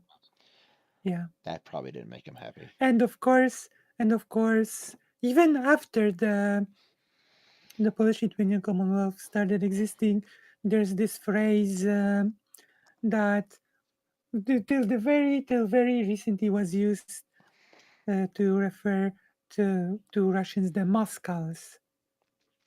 You know, Yeah, the people from Moscow, the Moskals. You know, so that's a whole thing as well. You know, so it's there's a lot of bad history that was in the Putin speech, especially the whole nonsense about Lenin created in Ukraine. You know, there's a lot of nonsense. So I decided to do historical content because of that. yeah. Because there's a lot of people, especially the further to the west, that just don't know this area very well. No, You know? no, it's not very well known here. In fact, the Polish-Lithuanian Commonwealth uh, is almost virtually unknown in the United States. In Yeah. Illinois, I originally come from Chicago. In Illinois, we have a statewide holiday for Kazimierz Pulaski. He was a Polish-Lithuanian Pulaski, yeah, he was general who came over and fought in our cavalry in the he Revolutionary War. he basically was one of the creators of the Yes, he cavalry. created the American cavalry in the Revolutionary War. Uh, because Chicago has such a huge Polish population, we celebrate Right. it as a holiday. And I swear to God, every year when the holiday came around, everyone would ask me, "So who is this Pulaski guy?" Yeah. From the Polish-Lithuanian Commonwealth. As Yes. is Tadeusz Kościuszko. Yep. Okay, you need to So I get have down and be two. good. Yeah, I have two trivias for you about Pułapski. Is one, okay? Okay. Pułapski was actually intersex. Really, I did not know that. Yeah, like a bone structure of a woman. Uh, him and von Steuben are very much celebrated figures in a United States Army culture. So this is great. This is amazing that one of the people that sort of like Pułapski received like this honorary citizenship, etc. Yes. So it's like sort of great that this one of people that helped found the country was intersex. This is just perfect, you know, Yes. in my opinion. Pulaski and Per- von Steuben. The von Steuben came up with the first American drill manual for the infantry in the So Revolutionary War. this is perfect for all those right wingers that celebrate and cultivate the people that the founding fathers, etc. You know. Yes. And the second person, Tadeusz Kościuszko, you know about him? No. He also went to fight in the Revolutionary War after the Commonwealth fell, and there was this whole controversy about the Black Lives Matter protesters toppling his statue and writing on it, you know? Oh, okay. And there were great articles saying that not only would Tadeusz Kościuszko not care, but he would march with the Black Lives Matter protesters because when he was leaving the US, he left a will. And in the will, he wrote to sell his estate, to free the slaves, and to use the money from the sold estate to give them education. You know? Yeah, that would be So, certainly consistent. so basically they say that if he was alive today, he would not care about the statue. He would just march with the protesters, you know? So, Yeah. yeah. There was a certain amount for some people of situating themselves with the prevailing culture of the time, which encouraged slavery, and then they dumped them afterwards, or freed them afterwards, which is a thing that probably deserves more discussion. Yeah, because like many people from the Commonwealth, sort of felt like this feeling of wanting freedom, you know. So when the Napoleon times came, there were Polish soldiers that were sent to Haiti to squash the Haiti rebellion by Napoleon. You know, you Yes. know about this story. Yes. Yeah, and they switched sides and fought together with the rebellion against Napoleon's soldiers. Yeah, And Napoleon had a then, rough time making friends.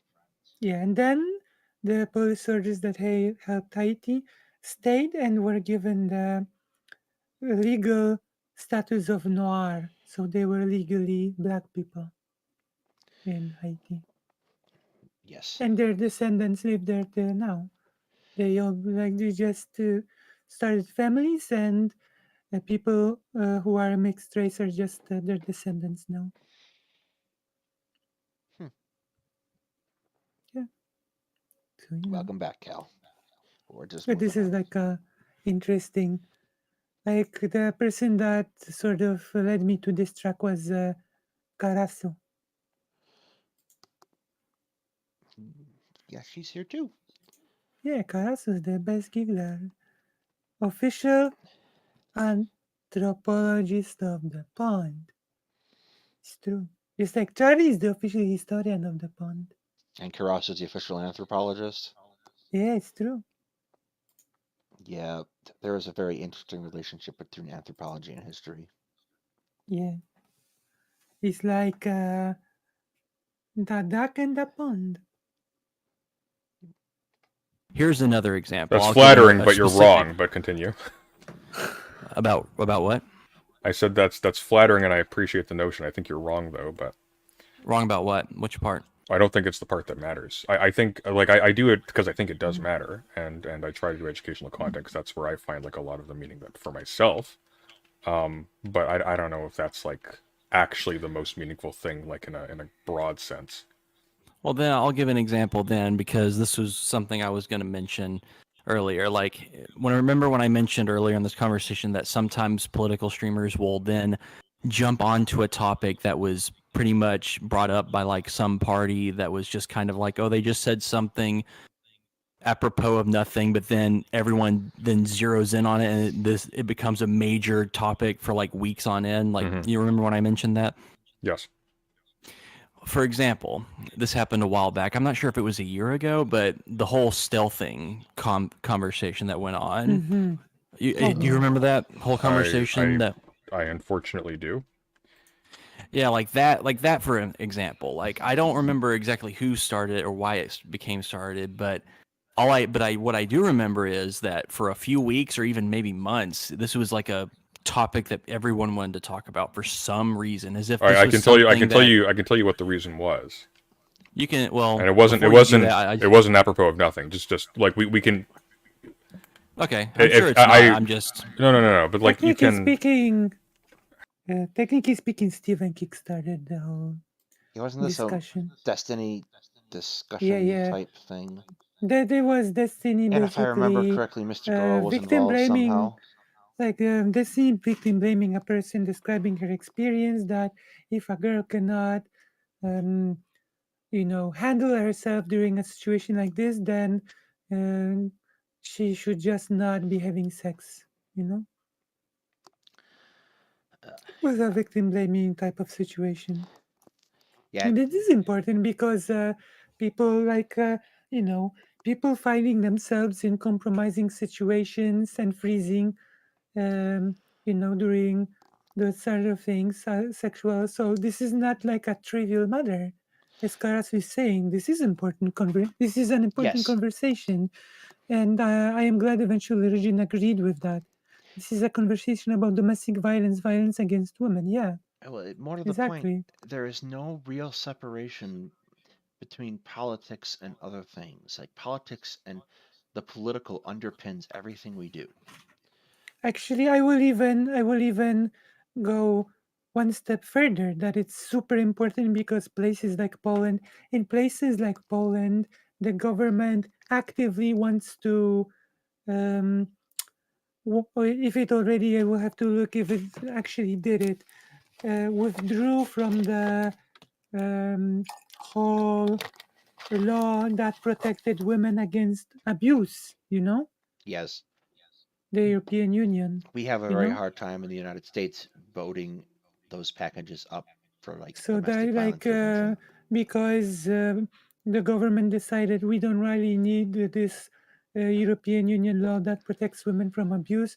We have our own law that works perfectly well, to which people, rightfully so, asked all around in the private media because the public media is like a tube for the government. Then, if you think if everything's okay, then why would you want to withdraw from the law that only exists to protect people from abuse? You know? Yes, uh, there is a weird dichotomy I think that people have with the European Union, particularly because these laws. Um, Poland's position with Yeah, the European Union lately has bothered me. Uh, yeah. It is pretty bad. Like Poland and Hungary are they're partners. If it like the one wedge that was put between Poland and Hungary was the topic of Putin. But apart from that, they are partners when it comes to being anti-democratic and Eurosceptic. Eurosceptic. Yeah, you know. Yes. So this is like a whole thing that maybe Karas will help me to in the future create more prepared segments about, because this is like a big topic. This is like a really big topic. Absolutely. And like in my mind, the European Union is probably one of the better things that has happened to Europe in the past 100 years. Yeah, there's its problems, but definitely, you know. Yes. I mean, I'm going to take your point anyways, but just in that particular case, it's actually kind of important to not get that one wrong. Okay, sure. I yeah. understand, but let me just finish what Sure. I was going to say before you can correct the record, if that's All right, okay. that's fine. But anyway, the whole idea of the whole stealth thing, like, they then addressed it in such a way as if this is like a big topic that's going to be it's as if it's like a big issue that's going on around America or something, as if it's just this big issue that must need be addressed. When I'm thinking like this really isn't something I don't think is really happening or is a big issue that's happening in America. Just for my So for I'm my like, edification, why do what do you? I'm not. We're not going to get hung up on this too much, but it's the example you brought up anyway. So now we're talking about it. Sure. What is it specifically you think is not happening? Well, the fact that I'm not saying that the act of stealthing doesn't happen in America or doesn't happen at all in the world, but I'm just kind of relating this to the fact that how people in these circles choose the political or the social. So in this particular case, this particular issue is so very important because there are God knows how many sexual interactions taking place throughout the world in a day, and Yeah, women are oftentimes put into incredibly uncomfortable situations. Having these discussions is so important. yeah, Like, there's no point to say, like, even if it was, even, there's no basis of comparison to say this is not an important position and this one isn't. Because this is something, particularly something as private as this, is so important because it needs to be talked about so that we can do better as men and as people. Yeah. I guess Origin was right in one thing, that it's not a thing that happens in America. It happens like all over the world. Yes. So, you know, not just America. Yes. It's like a worldwide topic. Actual Definitely. topics that they want to focus on that they think is going to be a big beneficial, or at least something that's going to change the political discourse in such a way that's going to be productive in the long run. You don't think Yeah, you this don't is my think like this is my problem. This is like, maybe I'm reading too much into this, okay? But my problem is that the point is not to change the political discourse. The point is to affect things in the real world, you know? Like the discussion about stealthing uh, is not with the goal of improving political discourse. It's in the with the goal to do something about sexual assault, you know? Yes. And that is a really like what we do as people, not just as streamers or commentators on politics. What we do as people is important, and they connect with one another. Like Yeah. this is for a lot of people a deeply personal Like and this is not scarring just thing. discourse.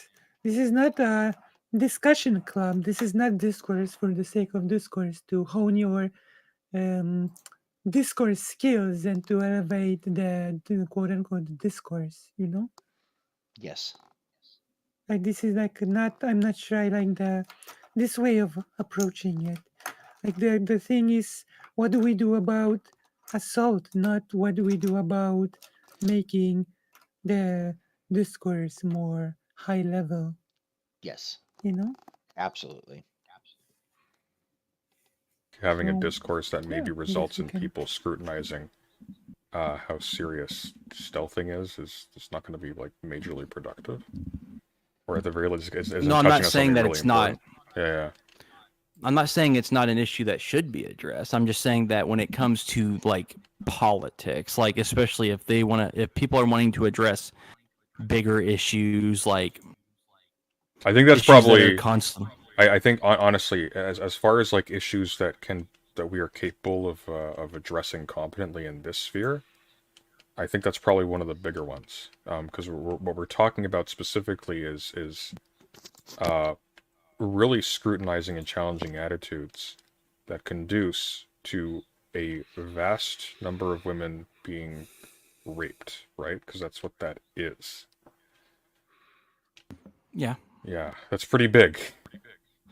But also, and it also kind of adds to the point that if there are going to be people who are going to address something that can be, especially because of stealthing, of what its context is, it's something that's very personal and very something that can be really hurt people's lives. Like I don't think certain streamers are really in any position to kind of talk about those type of issues. That's you're probably right about that. I think people should treat those issues precisely because they're big issues with a greater degree of care than someone, for example, like Destiny did, which is what instigated True. that entire conversation.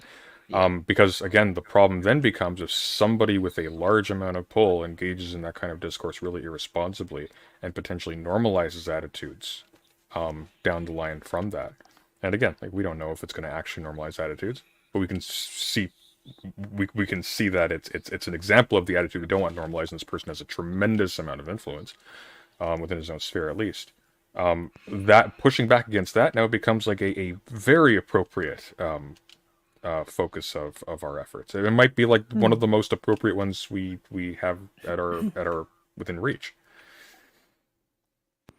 Sure, if it's but that also gets back to the point we were talking about earlier. It's like, how do we know certain topics that we choose to address are even going to get out there to such an extent that's going to actually reach a wider audience that isn't just people who are already very invested in these online circles to begin with, as opposed to actually reaching people. Yeah, exactly. So that's one of the reasons why I picked this specific example, because I never hear of like an epidemic or anything of stealthing happening in like mainstream media That's because we don't really talk about the violence against women.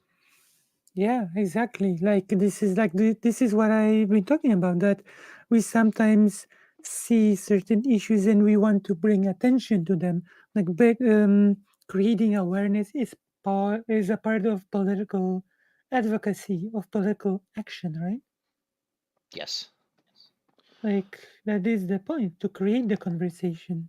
If it's not, sometimes when there is no mainstream or bigger talk about something, it doesn't mean that it's not important, but it can talk to certain even silencing of the issue. Right. Okay. Like, yeah. Or even in like Okay, well, talks. maybe drawing attention to that, because rest assured, there quite likely is one. That might itself be a reason to start engaging in that discourse, proactively. Sure, and if someone is going to address that issue, I think there has to be some method of figuring out who is in a right position, or who's actually maybe right position is not the right wording or phrasing, but people who we can tell just based on their past history of like what they engage in and how they address topics, or people are more likely appropriate to address those things. As I just mentioned, and you agreed that it's probably not the best person. Like Destiny's probably not the best person to engage in something like that, or Sneeko, or just people like that. You know. Probably a safe bet. But then if you're talking about like we need a way to select the people who are appropriate for the job. What do you mean? Yeah. There's like certain topics and certain like philosophical issues or political issues.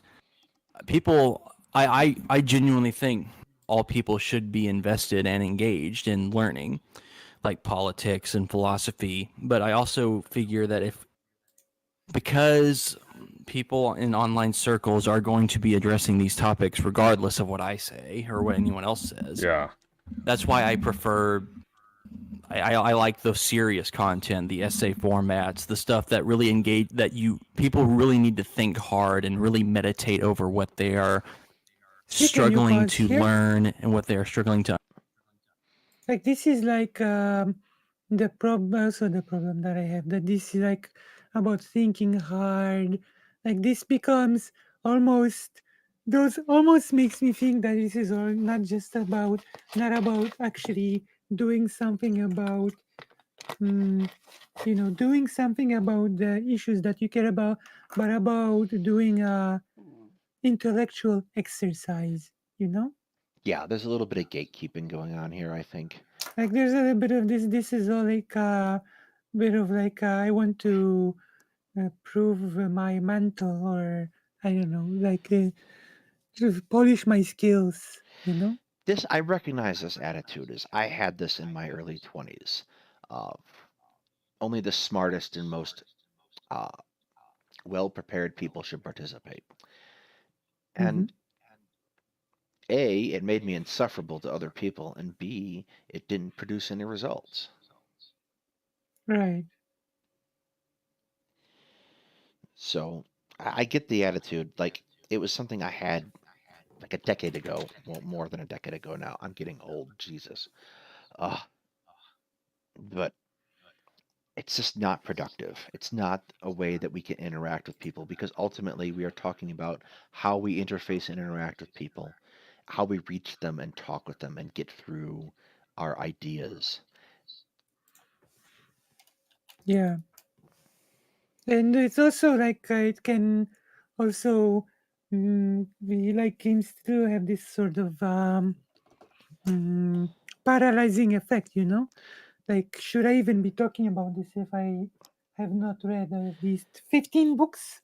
Yes, there is, I think, a lot of voices can be kept out of an arena because they think that there has to be some kind of buy-in that they don't necessarily meet the threshold. Like, do I actually know enough still? I don't know enough still.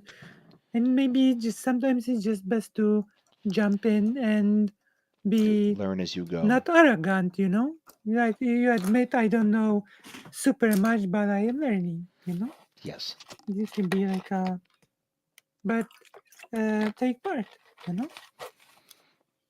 Just not pretend to know more or less than you do. Didn't you do? Yeah.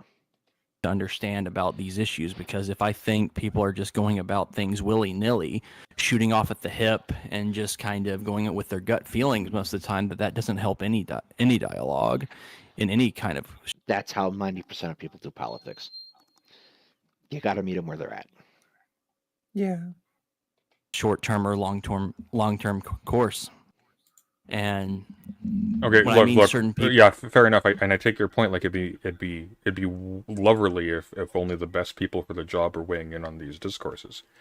But who's going to decide, and by what method? Because presumably the purpose of choosing would be just that. It'd be to choose so that you don't have. So here's how we decide. Once a year, all the political streamers meet up in the Colosseum in Rome, and we all get swords, and the last 10 standing are the ones who get to talk for the rest of the year. Yeah, or you just create an exam. That would work too. All of these are bad ideas. An entrance Have exam. the incompetent people weighing in on the thing, and you have the competent people weighing in on the thing. But who's doing that? well, this is where it gets complicated. A lot of Yeah. people choose to watch certain Actually, people sorry, like I'm Destiny. sorry to tell you to pause again, but there was this thing. For me, it's really baffling, but I know it's reality. Like, I'm not sure, like, the aforementioned TJ Kirk didn't go through this on stream.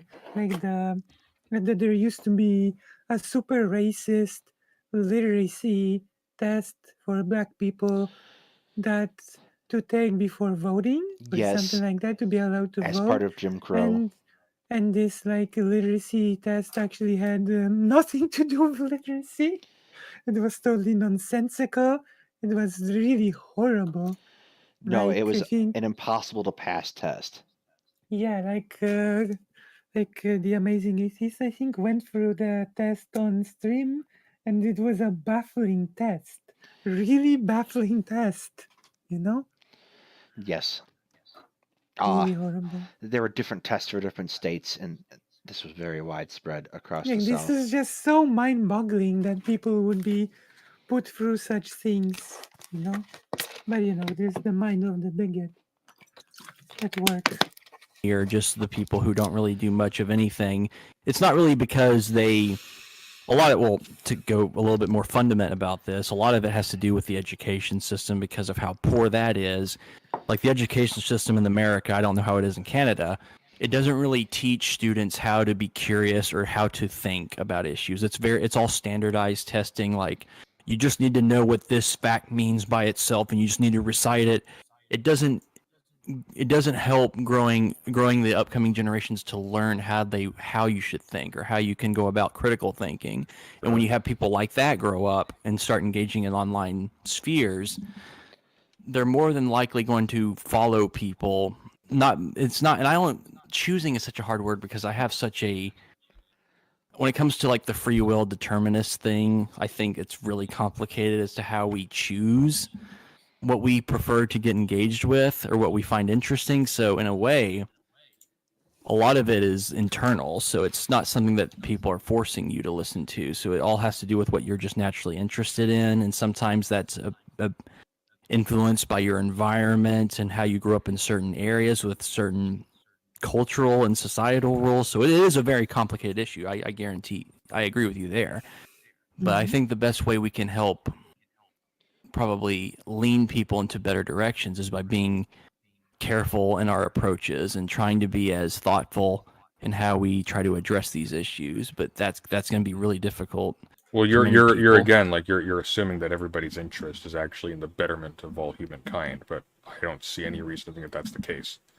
You have people who are political agitators and activists and writers and all these sorts of things, and people who are content creators like me, who believe that the world is destined to a short doom and that this is just a waiting room to a future better world, yada yada yada, and so they're willing to cheat and lie and do a whole lot of nasty stuff in order to benefit their political side because they've already justified that to themselves in advance.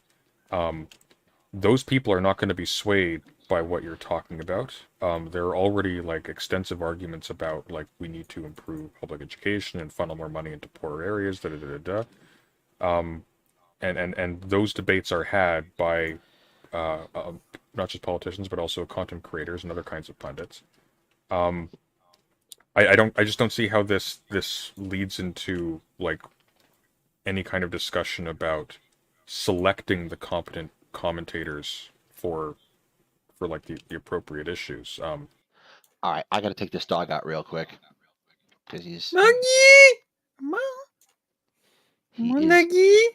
Giggling! Give me 5 minutes, guys. I'll be right back. 5 minutes? Oh no, giggling! Okay, we will play Go.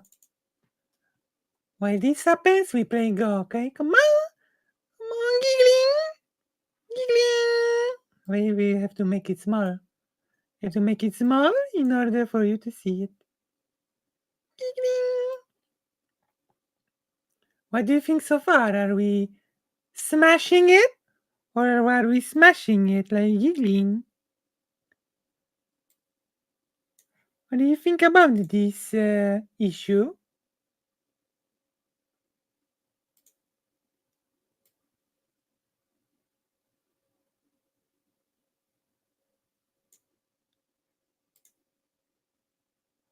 What do you think about this issue, Giggliers? Come on!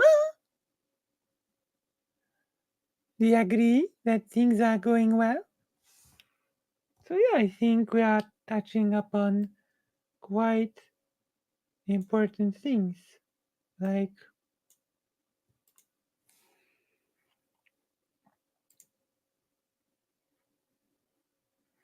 literally. Oh, my avatar. Where is my avatar?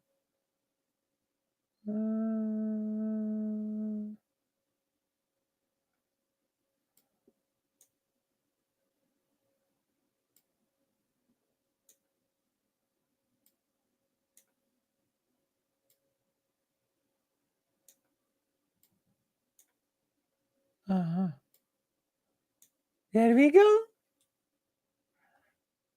So what do you think? Aren't we doing important things? Oh, I have to pick up the phone.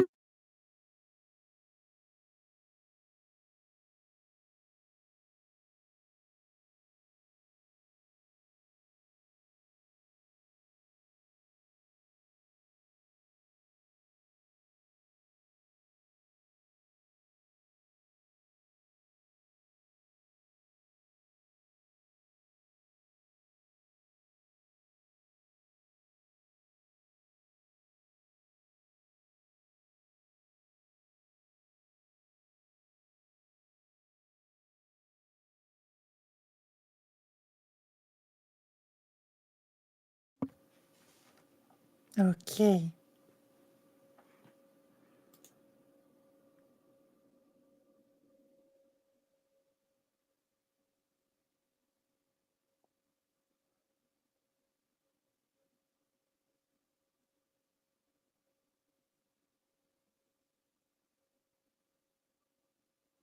What do you think? Are we smashing this game? I think we're gonna smash this game. Congrats. Mom!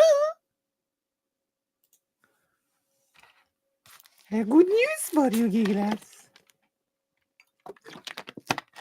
So yeah, I think there's this level of choosing to treat the whole conversation like it is like a intellectual exercise rather than a tool to move certain things, certain issues forward, if that makes sense. Which I'm not sure if elevating discourse for elevating discourse's sake is in itself a worthy endeavor. Do you know what I mean? Do you understand my feelings on this matter? Do you understand my feelings? I'm trying to tell you.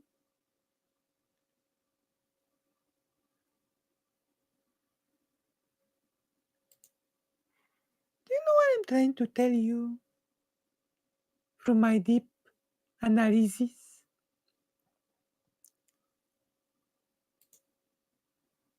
Yeah, it's true. Should not just be trying to elevate discourse. We should be trying to get things done. Yeah, exactly. Like we aren't part of like a discourse club, you know. We don't get grades for great discourse. Our goal is not to create the best discourse in the world. Although maybe I should make a manga about the discourse club and the biggest and the young person that dreams of creating the best discourse in the universe. I'm gonna be the strongest discoursist in the world, and to do so, I joined the school with the strongest discourse club in this district. But no, it turns out that by mistake I joined the underdog discourse club from a not well known, underfunded school, which means that I by mistake did not go to the super strong discourse school that I wanted to go first. But what is this? The really strong discourse club is full of really arrogant pricks who are looking down on the discourse club from the underdog school. And so I decided I will help the underdog school and I will create through the effort and through our teamwork, we will create the strongest discourse team that has ever been seen in the history of insert country in which the action will take place. Come on! Hello. What do you think? Hello. I've just been talking about my new manga idea. Oh. Is this a Yeah. school thing? Were you ever doing a school story? Did you hear? Did you hear? I heard half of it. You listening? What do you think? I think that's probably going to be a compelling story. I think it fits in with the themes I have seen done in manga in the past too. Which, to be fair, I don't read a lot of manga. You should read more manga. This is your homework. Fair enough. So you're saying Hetman sent me a box set of Cowboy Bebop that I have to watch. Oh, so you're saying original language is in the better discourse club? Well, you know. You're just gonna, as Origin says, you're just gonna have to read my manga to find out. We're still left in a situation where it just is the case that people are motivated to weigh into issues, regardless of whether or not they're competent to do so, either for monetary gain or for prestige or just to feel important or whatever. Like, we're not even angling to overcome that at this point. We're just kind of like mentioning different things that are wrong with the world, and I agree these all suck, but you know, like where are we going with this? Yeah, it's, I guess in a way it's kind of like what it's, in a way you kind of hope that people would find interest in areas where they would be more helpful for them and for every other person. But then of course with the advent of social media and how Twitter and Discord, for example, and Twitch and YouTube and all these areas, they incentivize just by how they're formatted and structured Pause. Like, I'm just gonna say one thing to that, okay? Like, maybe that's more of a thing now. I'm not sure if we can demonstrate it, but opportunism predates social media. I'm just gonna say that. Yes, absolutely. So yeah, I guess we can continue. Have people speak in very pithy, like reductive, like myopic thinking, like of because You're it's like, talking oh, like like tweets, you can televangelists and Fox News didn't exist before Twitch and YouTube. Well, no, There you it goes go. back even There you go. farther. Like the whole concept of a laconic phrase goes back to ancient Sparta. Like this Like- pithy, short. Like, yeah, of course, opportunism is not some brand new, more trendy invention.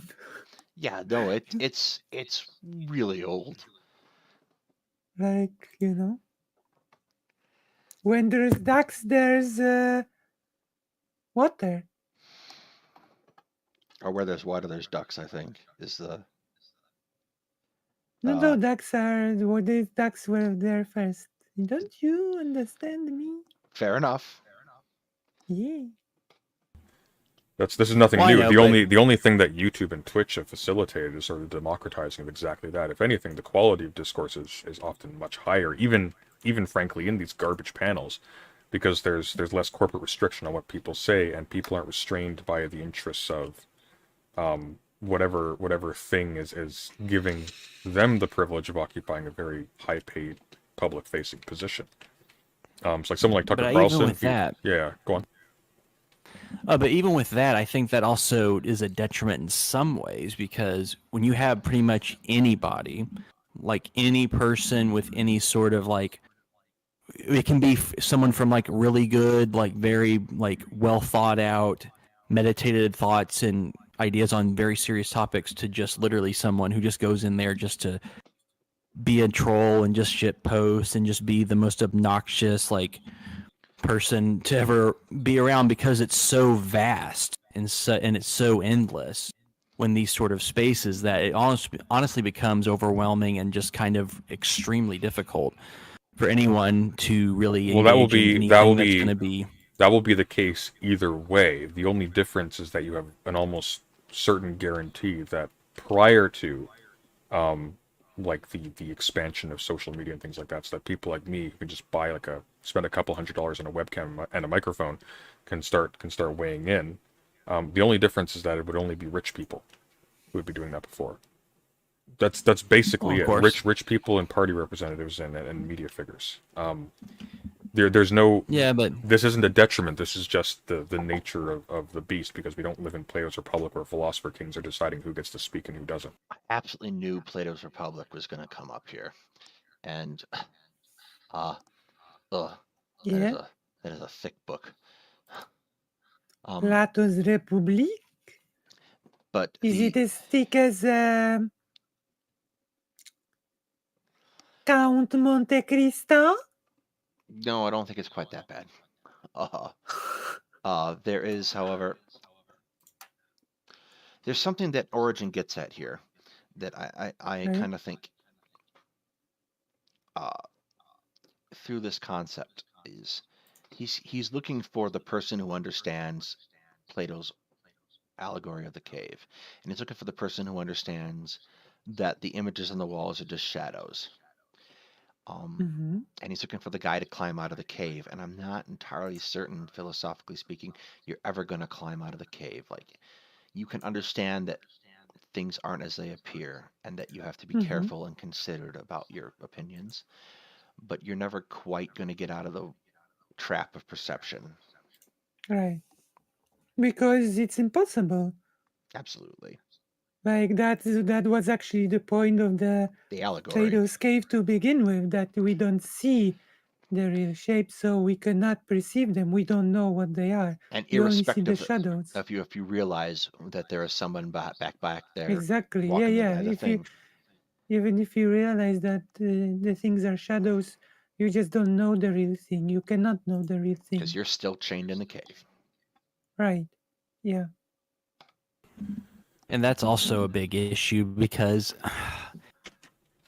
oh man, I didn't really want to get into Plato's Republic just yet, because that's a really that's also a really another difficult text to really address, but there is an issue, because even when everybody is able to put their thoughts and ideas in, it becomes so scattered and so it just becomes so chaotic. that at a point, we only, at the end of the, I hate using that phrase, but ultimately, everyone, whoever is a single person, is only going to know so many people and get to engage with so many ideas and so many things on a daily basis, especially when people who don't stream for a living or don't do, or who aren't well off, since most of them are doing like menial jobs to survive, and whenever they're doing that, they don't have time to think. And so whenever they do Don't. So cringe. have their free time off, they're What usually trying happened? to Well, tell us what happened. Tell me. Yes, if you're working a hard job, you don't have time to think. No, that's just not true. That's so not true. So many people spend a considerable amount of time making their menial tasks easier by thinking about high-minded concepts. make it as comfortable as possible, so they'll just stream, play video games, or do stuff. Oh, that I doesn't take a wouldn't, lot I of mental wouldn't, fortitude. I wouldn't assume that people who do menial labor or hard labor or whatever don't have time to think. A lot of people, for example, like listen to like intellectual podcasts or ebooks and whatnot, and they'll spend their off time reading, or a lot of them are students. Well, of course, I'm not saying all of them. I'm just saying I a good wouldn't number even of say people. most of them. I think there's more information consumption now than there's basically ever been. I think people on average are actually like really, really smart by comparison to a little while ago. So, insofar as this can be measured, it's very true that people are, on average, more intelligent now than they have been at any point in human history. Like, I mean, the tools allow bigger spread of knowledge. Like, even like by certain things that we take for granted nowadays, literacy, you know? We Yes, take it for granted that everybody just by default reads and writes. like And this is not exactly something that is as obvious as we think right now. literacy has absolutely become fundamental to our society and Yeah, operating, and it so just would not have been the case even 200 years ago. yeah. Like after World War II, there was still a fairly high level of illiteracy in many places, you know, where Yes, that has been carved out significantly. So um, in that sense, that's certainly true. Like I have been like mm, my best friend's grandmother had a big company, but she could not read or write, you know, right, which and is a testament to her business savvy, but she could not read or write, you know. that's absolutely much more difficult to do these days. Yeah, exactly. But smart in what way? Like smart in the sense that they just know breadth of knowledge. trivia knowledge, No. or that they're Kind good of at. the opposite. I think trivial knowledge is probably going down because people are more distanced from their Also, I would like local to environment, so they don't really. I really like trivial knowledge defined for me, you know? Yeah, uh, this kind of feels unnecessarily gatekeeping again. Because like reading and again reading and writing is considered right now um trivial knowledge, right? And it's absolutely crucial to everything, Well, I mean, you know. Carasso is getting at a really good point. The problem is not that we can have access to these platforms, but how social media prioritizes the hostile and meaningless content over the good ones, and that there's an True. editorial process that is going on. That is absolutely, absolutely something that's happening. And one of the things I There's give a lot the of thought to, because I played a lot of Metal Gear Solid as a kid, and this is basically the point of Metal Gear Solid 2, is that there is going to be an editorial process going on, and that we there's the should. patriots. Yes, the Patriots and the whole talk that Raiden has at the end of the second game with fake Colonel and fake Rose about we're not creating censorship, we're creating context. Social media Mm-hmm. algorithms create a hostile context around a lot of what we do, and getting Yeah, out of that context requires active curation of what you're talking about. yeah, that's right. And also, Raiden was naked. Yes, for a considerable portion, the last part of that game, Raiden was absolutely naked. Yeah, embarrassed. I am embarrassed. You need to People have like a hated big that internal game. catalog. It is a actually all of the Metal Gear Solids, I think, except for the first, have been misunderstood masterpieces. Like, people just were angry because Snake was not the main character. And Yes. there was some weird, actually homophobic elements to the hate of the second game. Yeah, well, Raiden is very effeminate, and people didn't like Right, that. right. That was the whole point. And And the whole point of the game is that anyone can be Snake, right, even someone like Raiden. yeah. Even though he wasn't himself like an average Joe, he was like a trained from child super Yes, soldier. like they kind of undermined that particular lesson as they go into Ah, Raiden's backstory. But that was supposed to be the point. but I think my favorite Metal Gear Solid is the. Do you know which one is my favorite? Try to guess my favorite Metal Gear Solid game, and I will give you a bonus 3, 4. 4, okay. Yeah, because it like shows this Snake is this old and fragile person that does not give up. I, You I, know? yes, I love 4. However, I felt that there's way more movie than game in most of 4. Yeah, but I still like the message a lot, like the of sort of doing your best at your worst. Like, you know, it's easy Yes, to quote unquote, I guess, easy to when you're like a super soldier that's in top shape, that can do super things. But when you're weak, when your body's breaking down, that's when it's, you know, difficult to sort of muster the willpower to, well, I guess, continue living. also 4 had my absolutely favorite boss battle of the series, between Metal Gear Rex and Metal Gear Ray.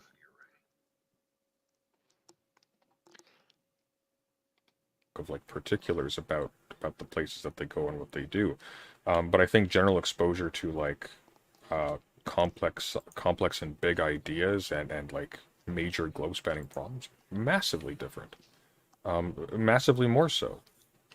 I think it doesn't look that way because we act like brats towards each other. But I think that by and large we're actually very sophisticated compared to what we were not a few decades ago.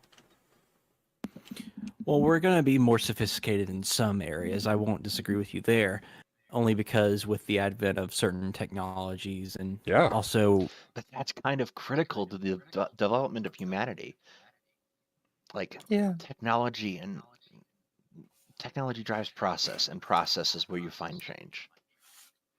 we can get access to certain things that would probably be a little more difficult to do back decades ago. But I also think that we are getting a little worse off when it comes to being kind of meditating over what we are trying to understand. What do And you if mean? we want to understand other people, I what I think mean is this is idealizing the past more than, Yes, you I know, think this comes than from a concept of looking at stuff from the past and seeing the quality of that, but like not everybody was understanding that like, for like every great work, like for every Beethoven symphony had like 500 bad symphonies around it. yeah, and also that there's like just many people were just people that were busy trying to survive, you know, Yes, we were tend like very like survival mode, that to survival mode, to just be able to contemplate calmly on like the level of the discourse, you know. yes, and like the other thing that to point out is that philosophy has never been a terribly well regarded job. Like Yeah, Diogenes lived in a freaking wine jug, so Like, look at the biggest country, like the worst offender that is supposedly like like a big mind. You know who I'm referring to, right? Who? Like I'm blanking out on the name. Harris. Oh, okay. Yeah. That's Sam Yeah, Harris. that was aggressively anti-philosophy. Yes. You know. So yeah, yeah.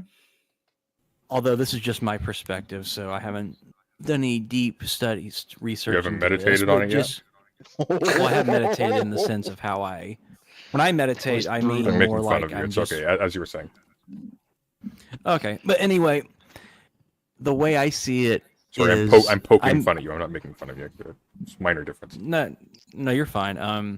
I mentioned this with Connor in his talk. I think there's a type of epistemology that's been on the rise in the past few decades, just based on my research and just to how we act now versus how people would engage in these intellectual discussions decades ago.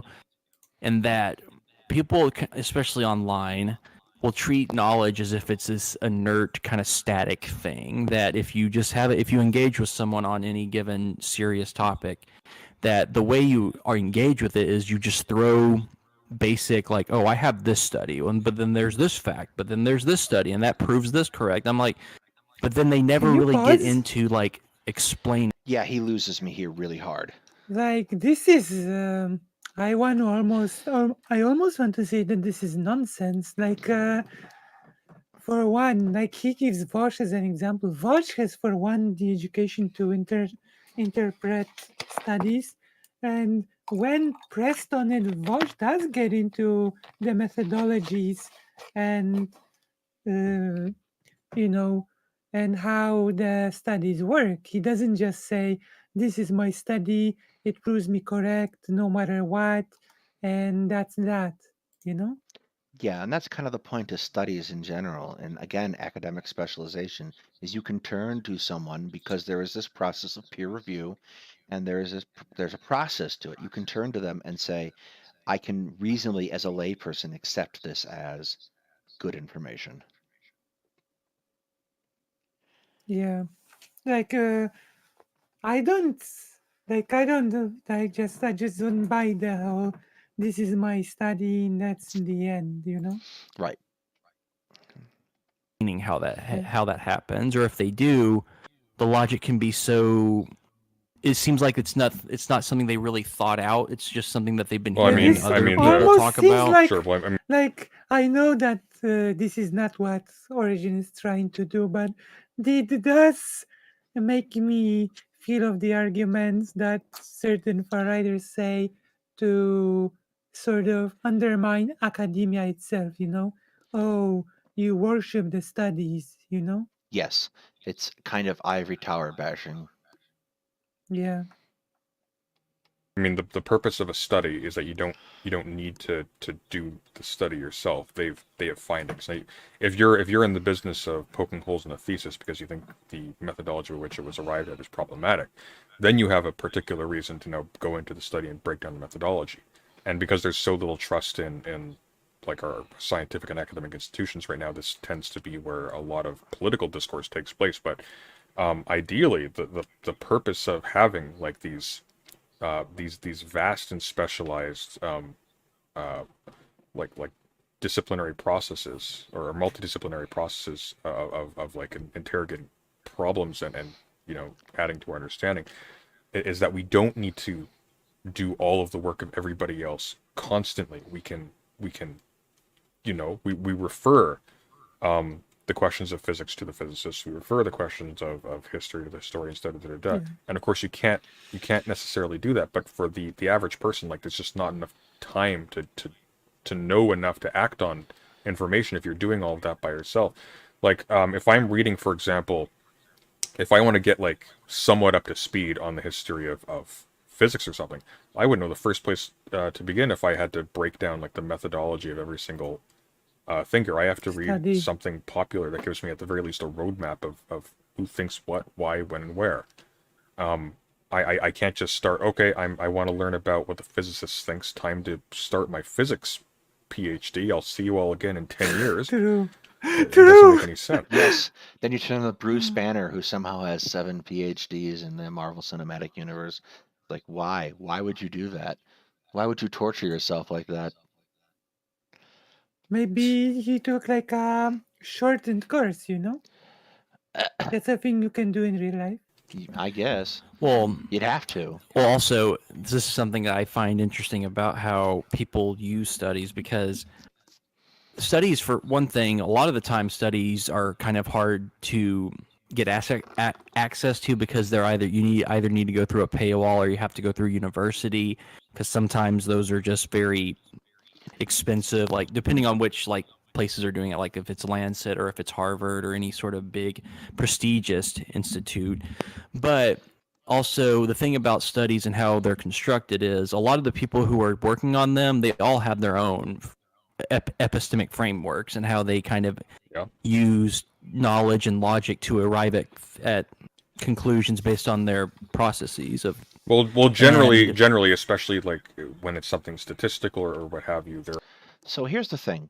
The training of any academic discipline and why you go to college is so that you learn the framework and logic by which you need to work in that academic discipline.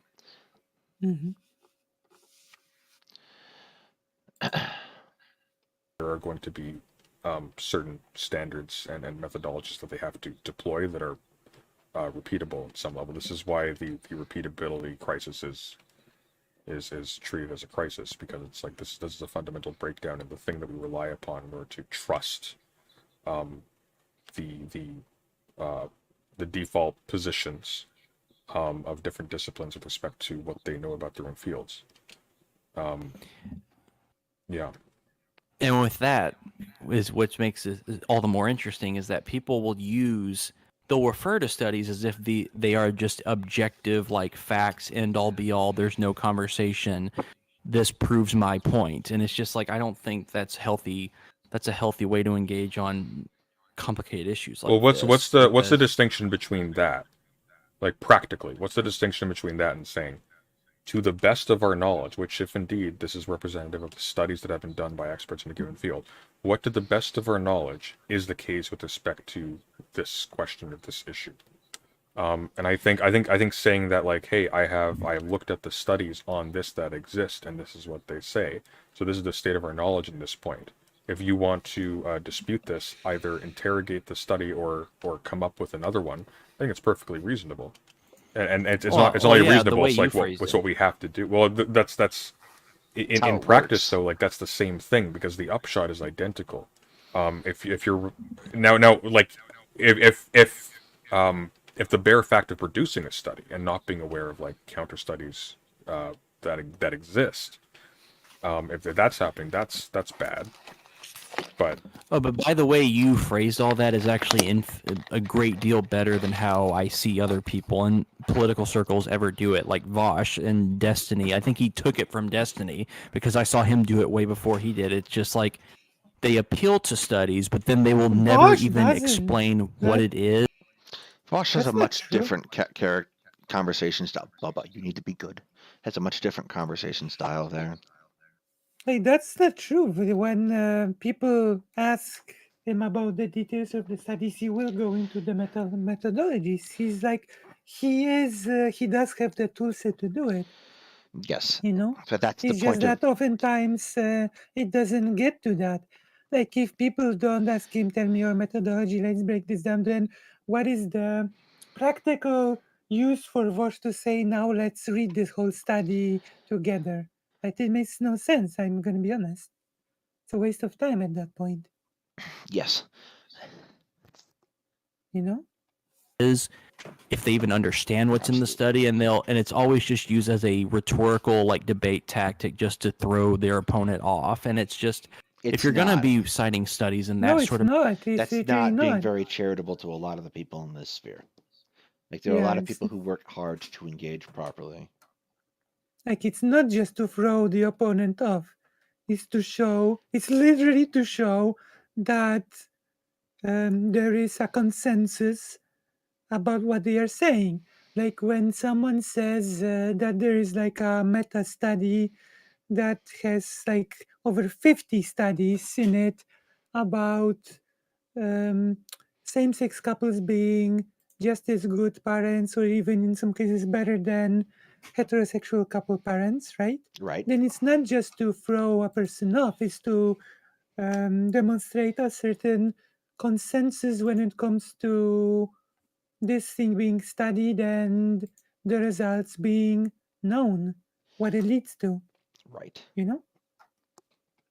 It's not just manner, a it would be topic. best to at least sit with the person you're talking with and say, hey, let's just read the whole thing together and let's try to interpret it. But of course, that would take a It would while and not it be would best. take a lot of mental fortitude to do that. No, And plus people don't studies are seem to not. be too interested Can you in that. pause? A lot of people Well, are way more. Like studies are not things up to interpretation, quote unquote. Like they have written conclusions, you know? Yeah, it's a question of do I Like I understand? think people misunderstand the term interpret. Interpreting studies does not mean that you interpret it like literature, like you read it and wonder what the author wanted to say.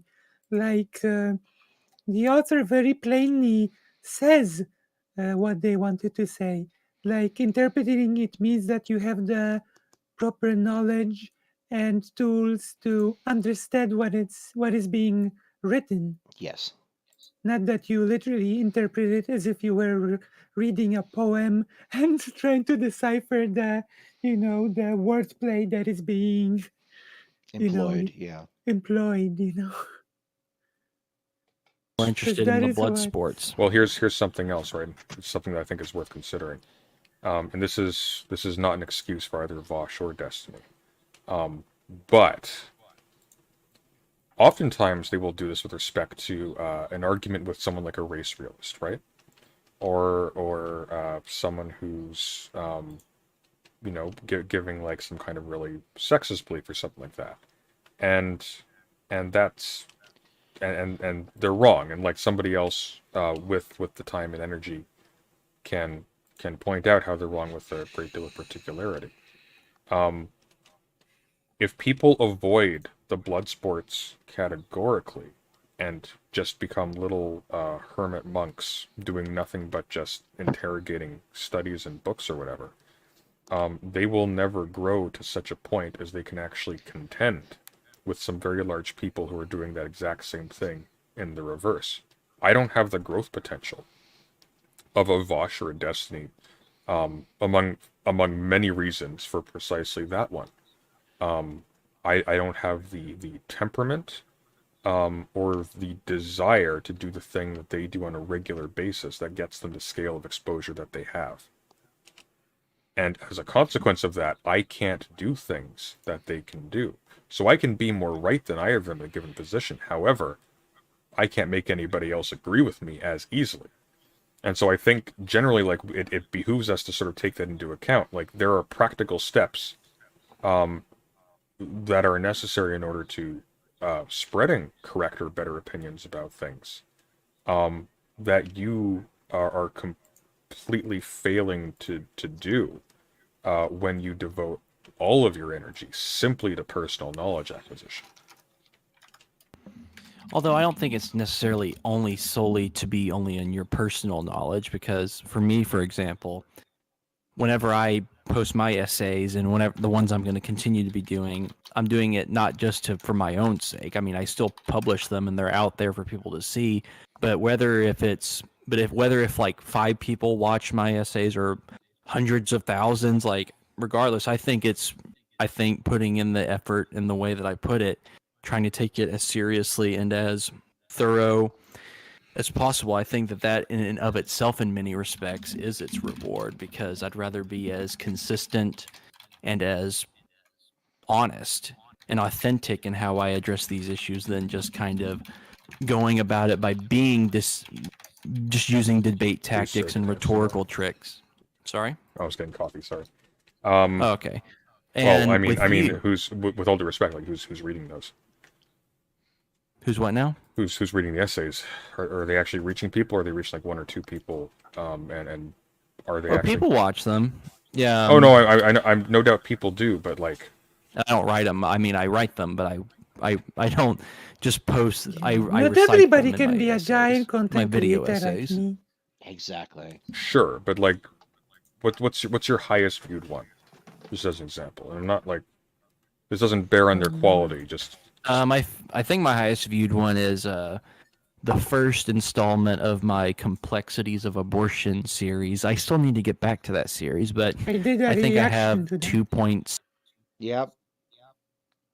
Yeah, it's basically like it's messy because it's basically the thesis is that both pro-life and pro-choice people are misguided and don't understand the topic. And then it starts going into the history, and then it says that God can be considered two different entities because there were two different accounts of creation. And then it talks of some legal frameworks about um, abortion in antiquity, and then it basically ends. Yeah. I will be talking with, hopefully on Sunday, an abortion activist who's a very good friend of mine. So I will try to review that video ahead of time. We will see what happens. Like, yeah. Something thousand views at the moment. I think I published it a year ago, maybe a little bit close to 2 years. okay. How long did that take you? Do you think to produce? I'm just assuming that the information in there is all like completely high quality and good, right? How long did that take you to produce? The essay itself, I wrote it in a span of a few months, but I think I actually didn't decide to post it as a Okay. video until a few days. Right. It So took a few days for that. Yeah. So it's about 2,000 views. Took you a span of a few months. As a consequence of the blood sports that people like Dustin and Bosch have engaged in, they can speak for 10 minutes on the topic, and they can have more efficacy than you by orders of magnitude with seconds of work. So, right off the bat, if you have the True. best opinion True. on the matter, Yeah. the mode in which you have chosen to engage on the topic has made the best opinion the least efficaciously argued because nobody has heard it. And maybe that is the best you can do, and credit. And that's the thing about arguments is arguments have to be given to someone. Like if you make a great argument in your head, and everyone's done this, everyone's been involved in a discussion, and hours later they thought of the perfect thing to say and kicked themselves. Like arguments have to be made to someone to be helpful. Yeah, not everyone can be Lucy Hazen. Everyone is like a giant audience like me. To you if that is the case. That's not a mark against your abilities. That maybe you've been dealt a bad hand. Like we're in a situation where the market is saturated. It's very difficult to break in with essay format stuff. That wasn't always the case. It was always hard, but it wasn't always as hard as it is now.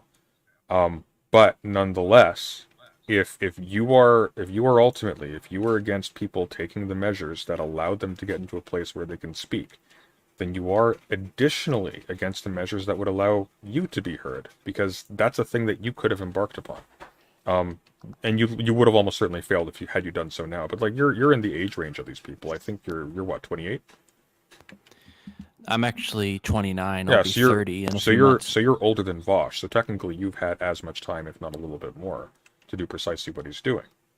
Yeah, but I will say that there's a few reasons I do what I do the way. Oh, same and with why I me. prefer I'm not down on you for that. But I also wanted to say that, yeah, they may be, as you say, efficacious in like 10 minutes sleeping on a stream, but ultimately I really don't care if they're more efficacious in that manner, for at least in my opinion, because whether 1,000 people watch one of my essays or hundreds of thousands or millions, I'm in a principled. I take my positions as a principle because I don't. Also, not only do I not care really Everybody if says I'm that. gonna By gain the way, 100. everybody says that. Everyone thinks they're principled. Everybody will say that. Nobody will say, unless you're, I don't know, the quartering. But apart from him, nobody will say, I just do it for money.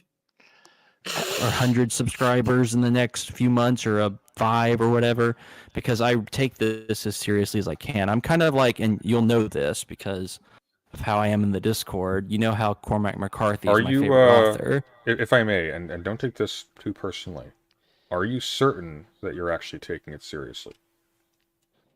In which manner, like taking my essays seriously?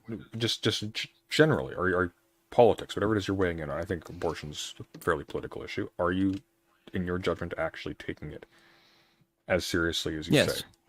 Why do you think so? Yes, of course. Why do you think but so? My channel is actually mostly dedicated to literature and philosophy, more so than politics necessarily. That was just the first video that had the most likes. You're at odds with Plato then, but well, that's fine. I'm at odds with many philosophers that I consider my favorite philosophers. I'm never gonna agree with every person I admire. Yeah. Where I'm going with this though is if you're going to criticize these people as not taking it seriously when they're making moves specifically that actually give them political efficacy in that field, which is like a condition of yourself being a serious player and being taken seriously in a broad and efficacious sense, it doesn't seem to me like you can really say with a straight face that you're being more serious than maybe you're playing a different game and your goals are different. But it seems to me like they're being very serious about whatever it is that they're doing. Well, it depends on what you mean by serious in their context. Because for me specifically, I don't think Vosh. They want to affect political change. Is a genuine or authentic person. I think he does it merely for money and as a career. I don't know why he's so like. I'm starting to think that he's obsessed with Vosh. Okay. Yeah, I think like whenever there's some weird obsession with Vosh here, because when he spoke with when he commentated on Dennis Prager, like I watched it on stream, and Origin came and started criticizing Vosh out of the two people. Okay, Destiny and Vosh are given as examples side by side, and Vosh is being the one that is being criticized between the two. Do you know what I mean? Yes.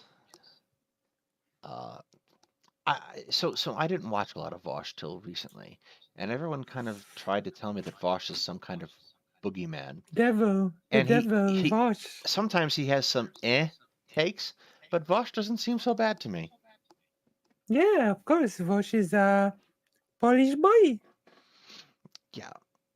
Here, but that's just my personal estimation of him. But whereas with the videos I make, I take it seriously to the extent that if I'm going to post things that I think deeply about, that I think could possibly change the minds, or at least maybe not even change minds, because that right there is a little dishonest, because you can never really change anybody's mind. That's something that's internal to them that they have to deal with. And yeah, but I mean, their minds engage with the outside world. That's getting very incredibly technical and probably philosophically wrong. Right, like the stuff they encounter in the world. Yeah, so but you're I'm part just of saying the outside it's world. Mostly. Like, what was that? I said, but we are a part of the outside world with respect to other agents. I mean, I don't see why we wouldn't be able to change their mind. Like your mind gets changed. No, we're all the only people who exist, and everyone else is a figment of your imagination. Changed by books, right? In principle, that means that your mind gets changed by the words of other people. Oh, what I meant, I'm using it in a different way. I mean, like, change in the sense that if your opinions or understanding of certain things evolve to expand into something different that you didn't originally think, that's something that's kind of internal to you that you kind of have to struggle with. That's what I meant. It's not like I didn't mean it in the way that you're expressing it, if that makes sense. Oh, sure, I suppose. But well, like for instance, right? So for the last little while, as a consequence of having the large scale that he does, Vosh was able to get a lot of attention to a phone banking and canvassing group that may have had an actual significant impact on the last presidential election. Yeah. Or on not the last presidential election, on the last election. I don't know why that would be regarded as not serious. That's having a direct impact on people's quality of life and the future of not just politics in your country, but really on the politics of the world, especially when we're talking about a country with as much hegemonic power as the United States. That's very serious. There's almost nothing as serious that you can do in this space. Well, I don't think this is a mutually exclusive thing. I think someone can be in it for as a career just to make money and to get easy influence, but also they will do some things to be What like, does easy influence mean? Yeah, what does What do easy you influence mean? Again, this feels really, really reductive and like? Easy unfair. influence? Like, so we've been here for almost 3 hours, and my back is starting to kill me. I don't call this easy. Yeah. Like, this is a weird thing to do. It's not easy to sit and talk and think and do all those things. And Vosh just does it off the cuff, too. That's not easy. And it takes some work. I don't think it's fair to call it easy. Or I don't think it's Easy fair to influence. I don't think I it's don't fair to think it's reduce. yeah, that's one thing, but it's another thing to sort of keep the attention of 10,000 of people or more, like while doing it, you know? Yes, that's not an easy thing to do. Like Performance, easy influence? emotional labor, and that is very hard. Like that's call center work is hard. It's emotional labor, all these things. It's very unfair to say that it's just I want to sit at my computer and do the thing. It's just not easy. okay, I can't make They- it seem like I'm totally just in it for money. I need to do some things that can seem like it might impact something. I don't think it's mutually exclusive there. Money is that's the case. money is the stuff by which organizations and political actors and human beings live and die. That's very serious. Of course Yeah. that is, but it also depends on how people manage that money and what they're using it to go toward and how it's being managed in different areas. So of course it really depends on a multitude of factors when it comes to that sort of stuff. But again, I haven't really watched. I used to be a big I'll be honest, I used to be a big Vosh fan like a few years ago when he was kind of when was Oh, it? I'm Like, not when he started defending. getting popular. I'm not. Nothing worse than a friend scorned. Yeah. I'm not defending the explains honor of Vosh, to be everything. clear, but like as sort of a type, like that he's as a consequence of the stuff that you're I will sort of defend casting the honor of aspersions Vosh. on, he is able to actually be efficacious in a way that you materially can't. Like it's a Come thing you can't do. He actually has attained, at least within his own sphere, relatively speaking, like some degree of actual power and influence. You haven't done so. Power and influence is a very serious thing.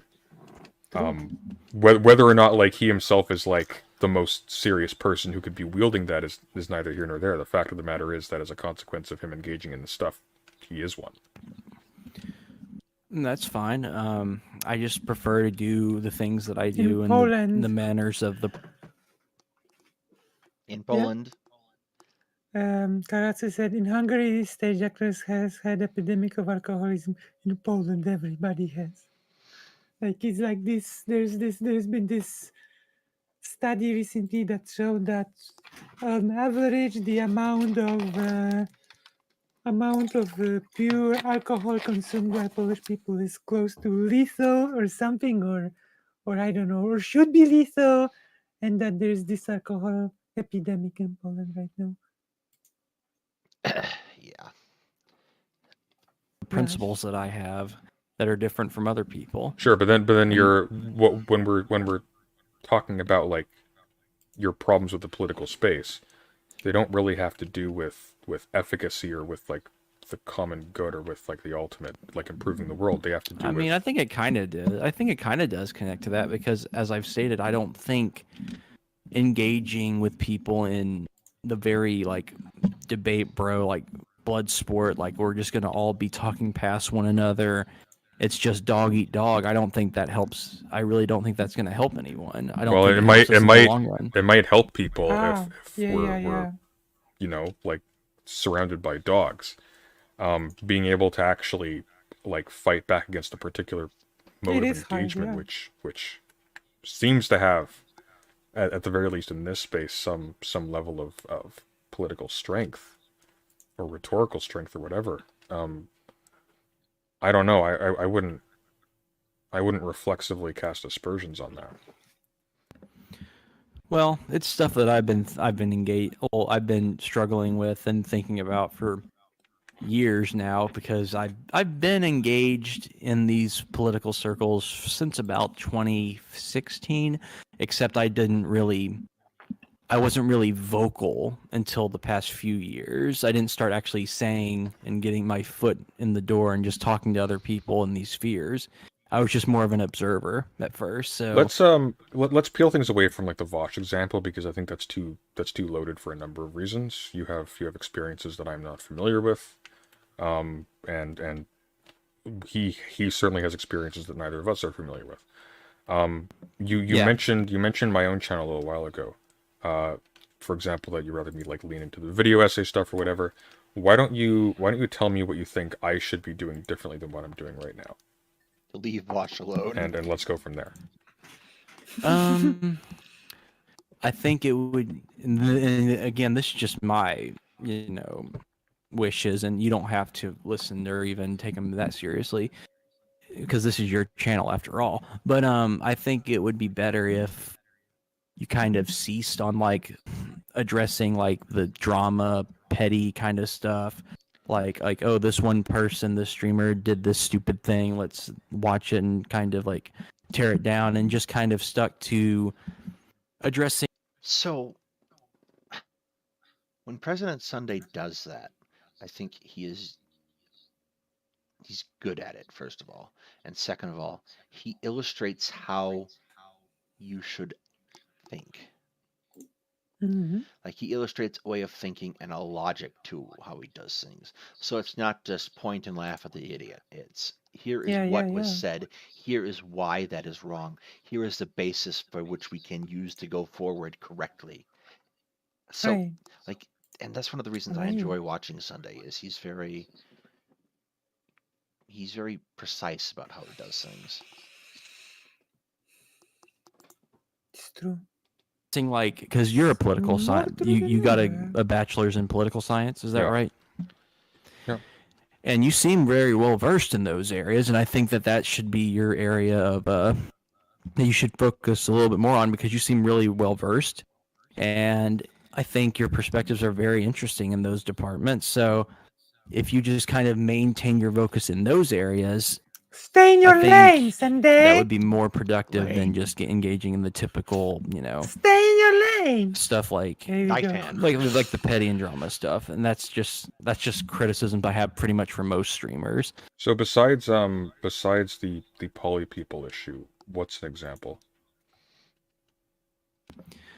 Probably I guess another example is when you talked. Well, I guess talked is not the right word, because it was more of a nonsense thing. It was when Will came on, and he was like there for like 5 or 10 minutes just to be annoying, and he didn't even let you talk, and then he just dipped. Like, that didn't even need to be a thing. Like, it was just totally fruitless. It was not even worth a second's notice. In fairness, Will is a tool.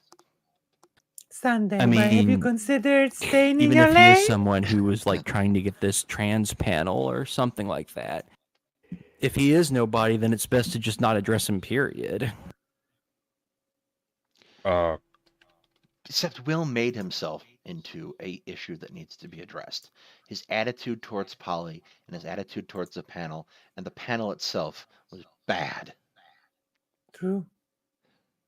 Okay, fair enough. Hard to argue with that one, but that's 10 minutes. That's not exactly detracting from anything else, and it's not exactly an issue. That's me just. And also, here's another one. Sure. When you were giving attention to Mr. Girl for some reason, like, it's just like, who cares? Like, Mr. Girl is irrelevant. He's not worth anyone's time. Well, that's related. That's related to the stealthing discourse in a certain sense, at least thematically. So the issue I have with Mr. Girl is that he normalizes to a fairly large audience that he's been gifted by other streamers who are perfectly fine with doing so.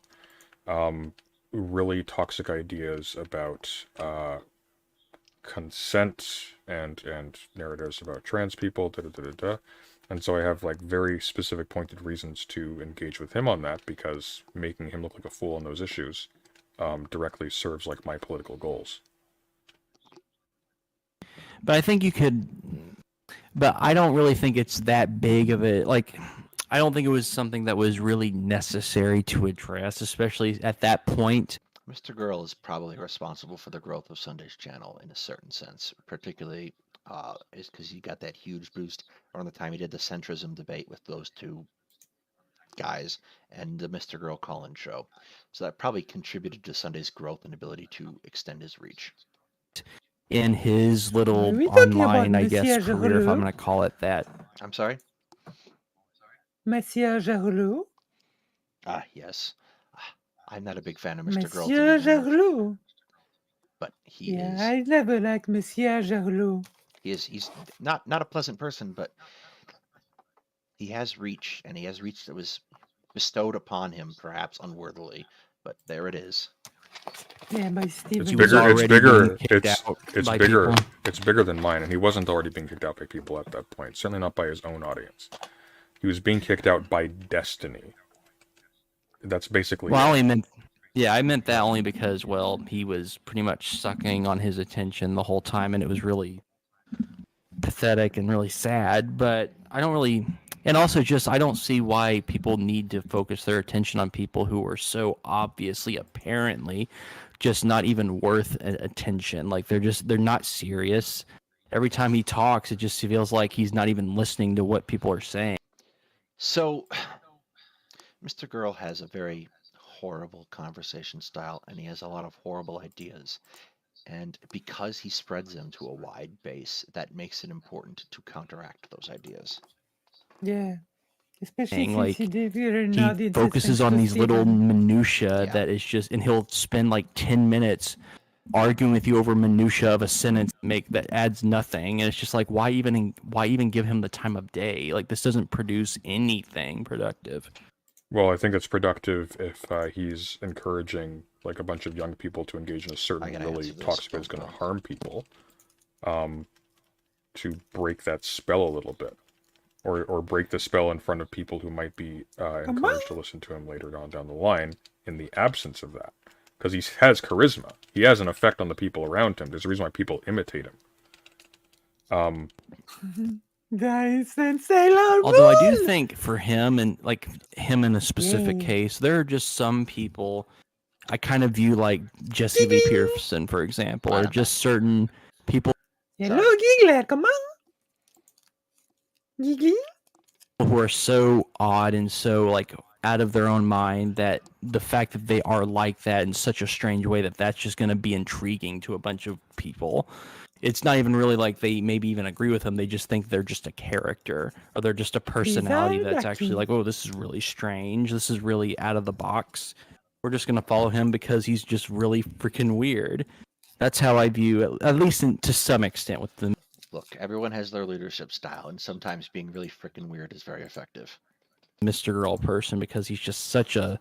Yeah, I'm a weirdo. I don't even want to think about him anymore. I'm Particularly weird. blame you. Come on. Fair enough. Okay. Yeah. Come on. All right. Well, let's leave that topic aside. Is there anything else on your mind that you wanted to discuss, or? I'm not really sure. I think that was pretty much it for the... I think that was pretty much it. All I wanted to talk with you about is just kind of the things I find that you do that is actually beneficial and very insightful. Like, I like your essays. They're pretty cool. I think when you put your time and effort into that kind of stuff, it's going to be... I know I have a very odd way of thinking. Like, I think I'm a rare exception of how people think through these issues. I'm special. Yeah. Cringe.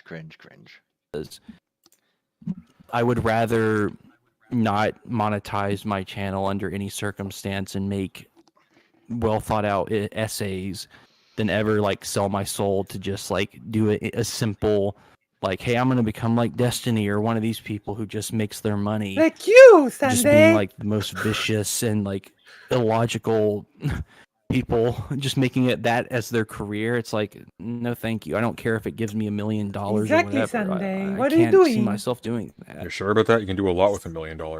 You do work a day job, don't Sunday, you? what are you doing? What is so vicious? Yeah, I Why do. you sell your soul? And I don't mind it. I'd rather do that and just be principled in my own specific way than Exactly. give up my Not like soul you. and my Exactly. something like that. So why are we Well, here? I mean, presumably you're giving up your time in your day job. I don't know what we're referring to when you say give up your soul.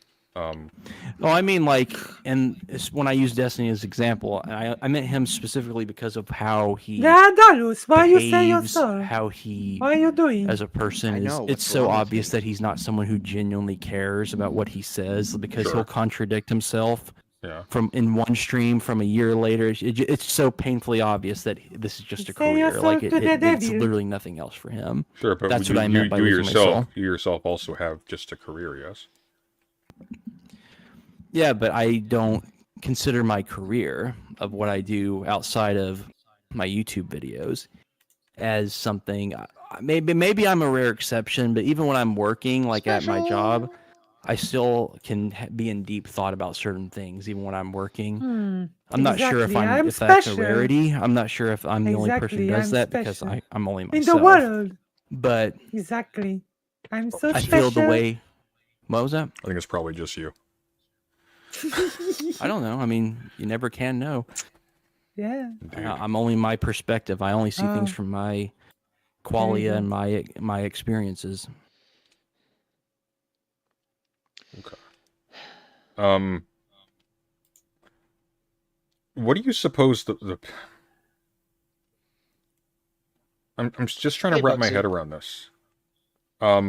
Yes, Avery is starring. So today. you recognize that like 90% of the people, and that's being very generous, 90% of the people engaged in politics, period, are doing so for cynical reasons and are onboarding positions that they to will try defend to sell to others they don't the necessarily believe origin, or have. okay? I will play the advocate, okay? Someone has to. I met, I knew a nice Japanese girl, you know. She played the piano, right? Okay. Although I think that's a bit different. She has also like a master calligraphist. You know, she had one of the highest stands when it comes to calligraphy. And she considered like her calligraphy, Japanese calligraphy, like an occupation, right? She at the calligraphy school, she made money of it. And piano, she considered this like a more sacred thing in her mind that she should absolutely not make money off of, you know?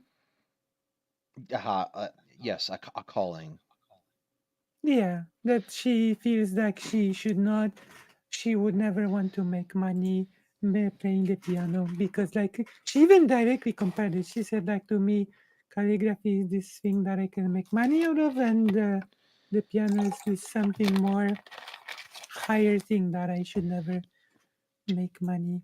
To be fair, though, a significant portion of political action is getting people on your side. Yeah. Otherwise, you're just yelling into the wind.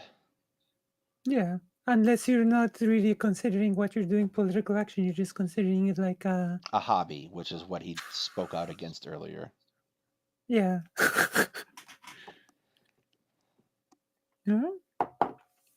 Or maybe furthering your art of discoursing. Yeah. Taken the time to actually fully understand or justify. Like, I'm assuming you understand that, but we're talking about the problem with online politics as if the problem is that we haven't just reorganized the world to make that not so. We'll get right on that. Help me to understand a little bit. Like, what is it that you think that we're doing here? You and me right now, or just the whole thing? Both.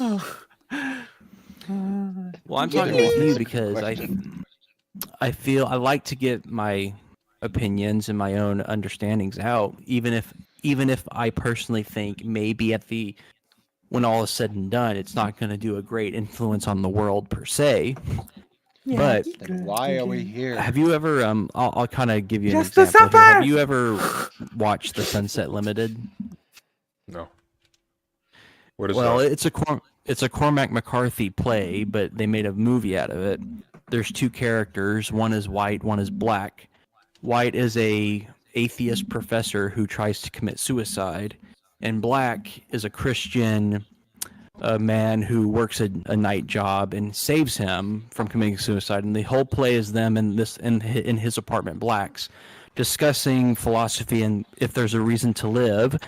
And Black tells White, it's like, look, I may at the end of the day acknowledge that I'm in over my head here, and maybe there really isn't a reason to live, but that doesn't let me off the hook. I have no choice but to try to help, or to try to say what I believe that can help. And that's how I view my position here. Even if I see it may be futile at the end of the day, I still have this urge within me to try to fight for something that I think may never even come to fruition. You're denying But it's yourself not the just that ability you're to fighting fight. for something that may not come to fruition. You're specifically choosing to eschew the activities that would give you the ability, that would give you the tools to actually make them come to fruition if there's any chance at all, for the sake of, I assume, your art. So, Yeah, see? Yes.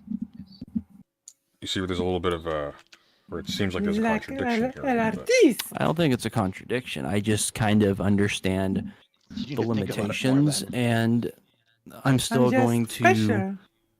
get myself into these circles because I also need to understand what the millennials and Zoomers and what everyone in these circles mean and what they believe. Or You know what you they are a To millennial, say. right? guide You're the like future 29. Yeah, I know. generation. Okay. I just use that just because I'm I deeper am than one, that. and because that's a lot of the main people who are still doing this stuff, and Zoomers are upcoming as well, so they may be getting involved as well. So I They might need to be. understand.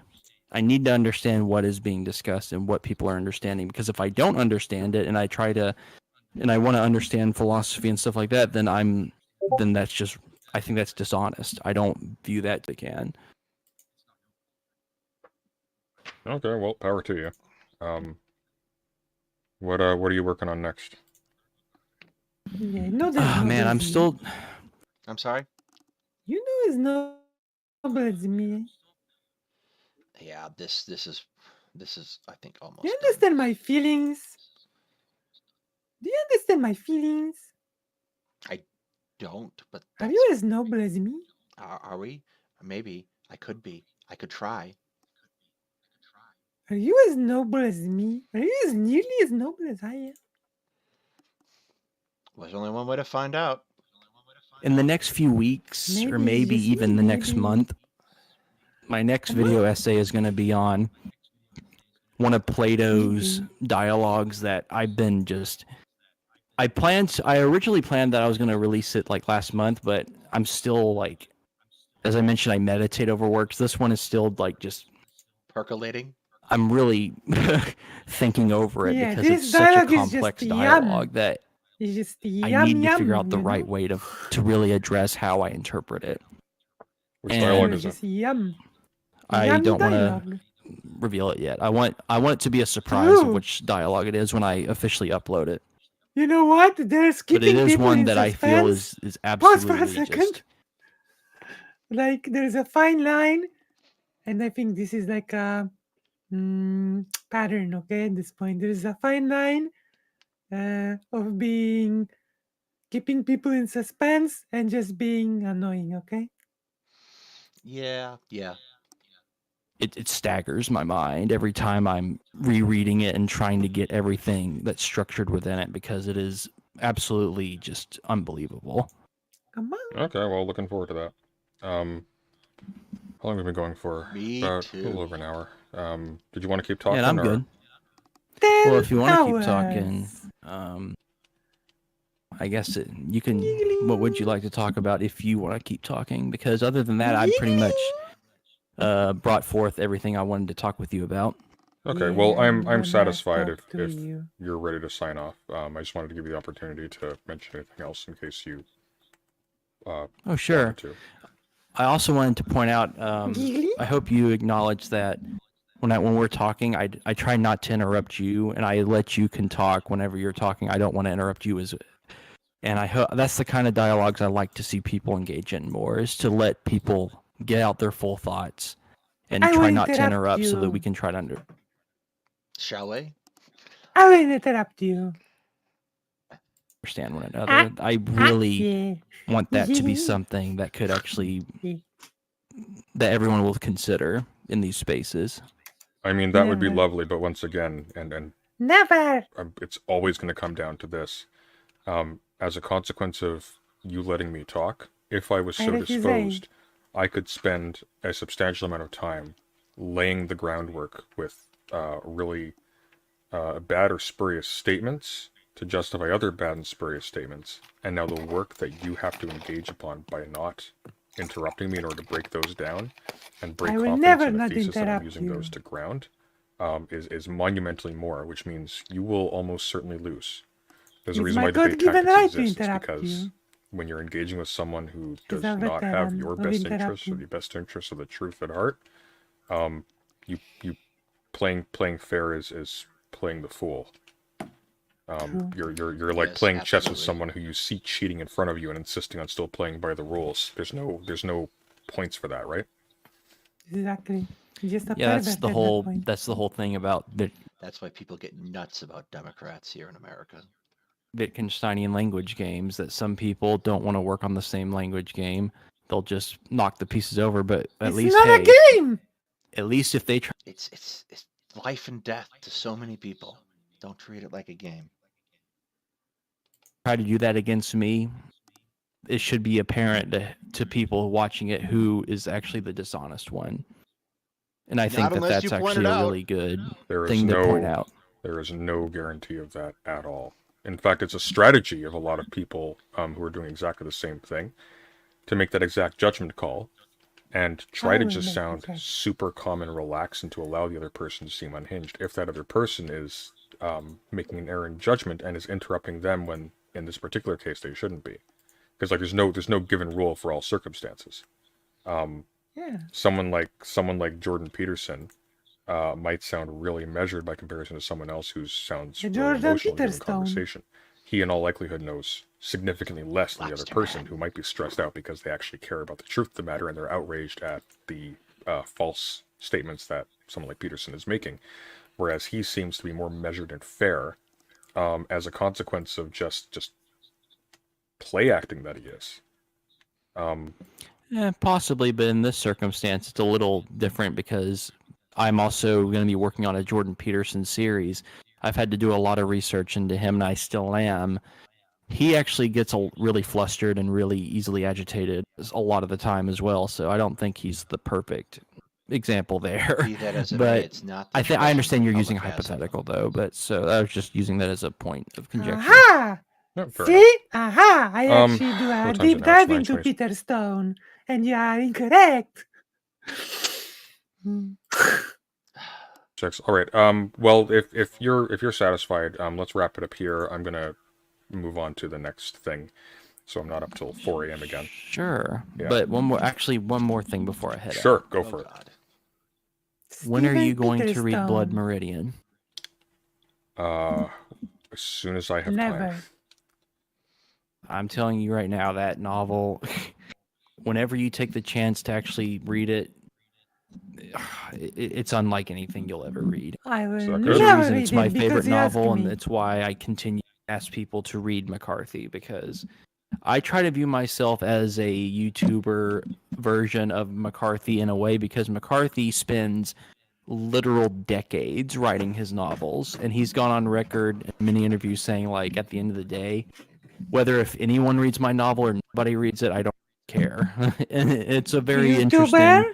More like you perspective, and he's a boomer. very rarity Am I in right? that sort of thing. But I think there's He's a also meaning to that. He's also a very well-selling author, so it might be easier for him to say that than for somebody else. He doesn't have to choose between writing or eating. Well, also, but here's the thing: he didn't used to be that way. For the first 30 years of his writing, he barely sold his novels, and he didn't care. He actually, his ex-wife had some amusing stories that Yay.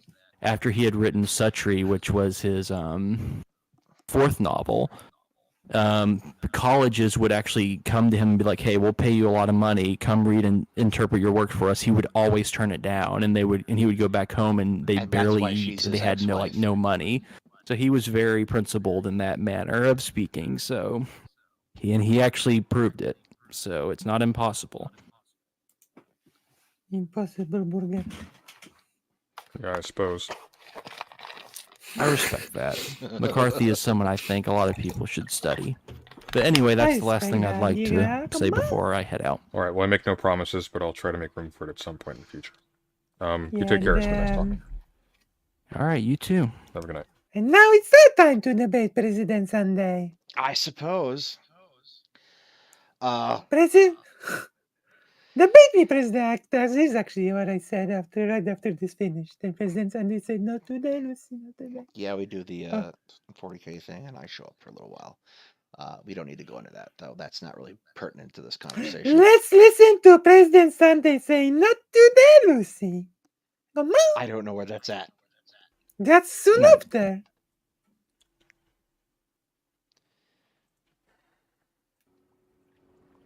Ultimately, though, if you do, like Cal is saying, if you make yourself ineffective, you get squeezed out. Well, that wasn't terrible. Listen, Wasn't great either. Gone to some listen for yikesy it. spots here and there.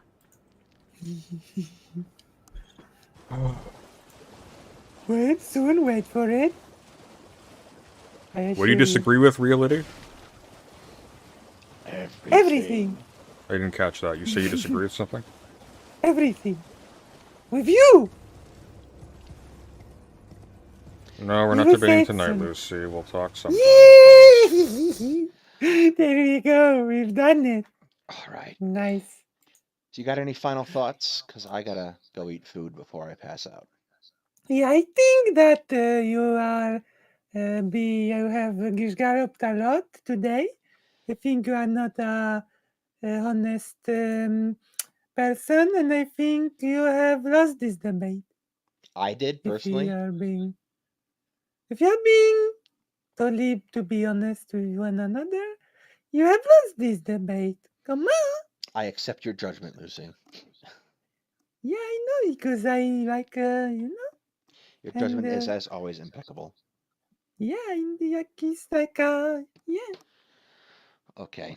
It is what happens when you are like an honest debater. Yeah. But unfortunately, we will have to, because this took longer than I thought, and I have to go to my mom. So I will have to write an announcement that sadly we have to push the date to tomorrow. All right. So I want to thank everybody for coming out and for everyone who is subscribed to everyone's respective channels today. I will be back in a couple hours with Hetman, and we will be doing our January episode our December episode in January because we're bad at scheduling. Thank you. Hetman, we need to do a threesome. We should get together and talk about whatever we're doing for this month for Ukraine, and get that scheduled. Yeah. All right.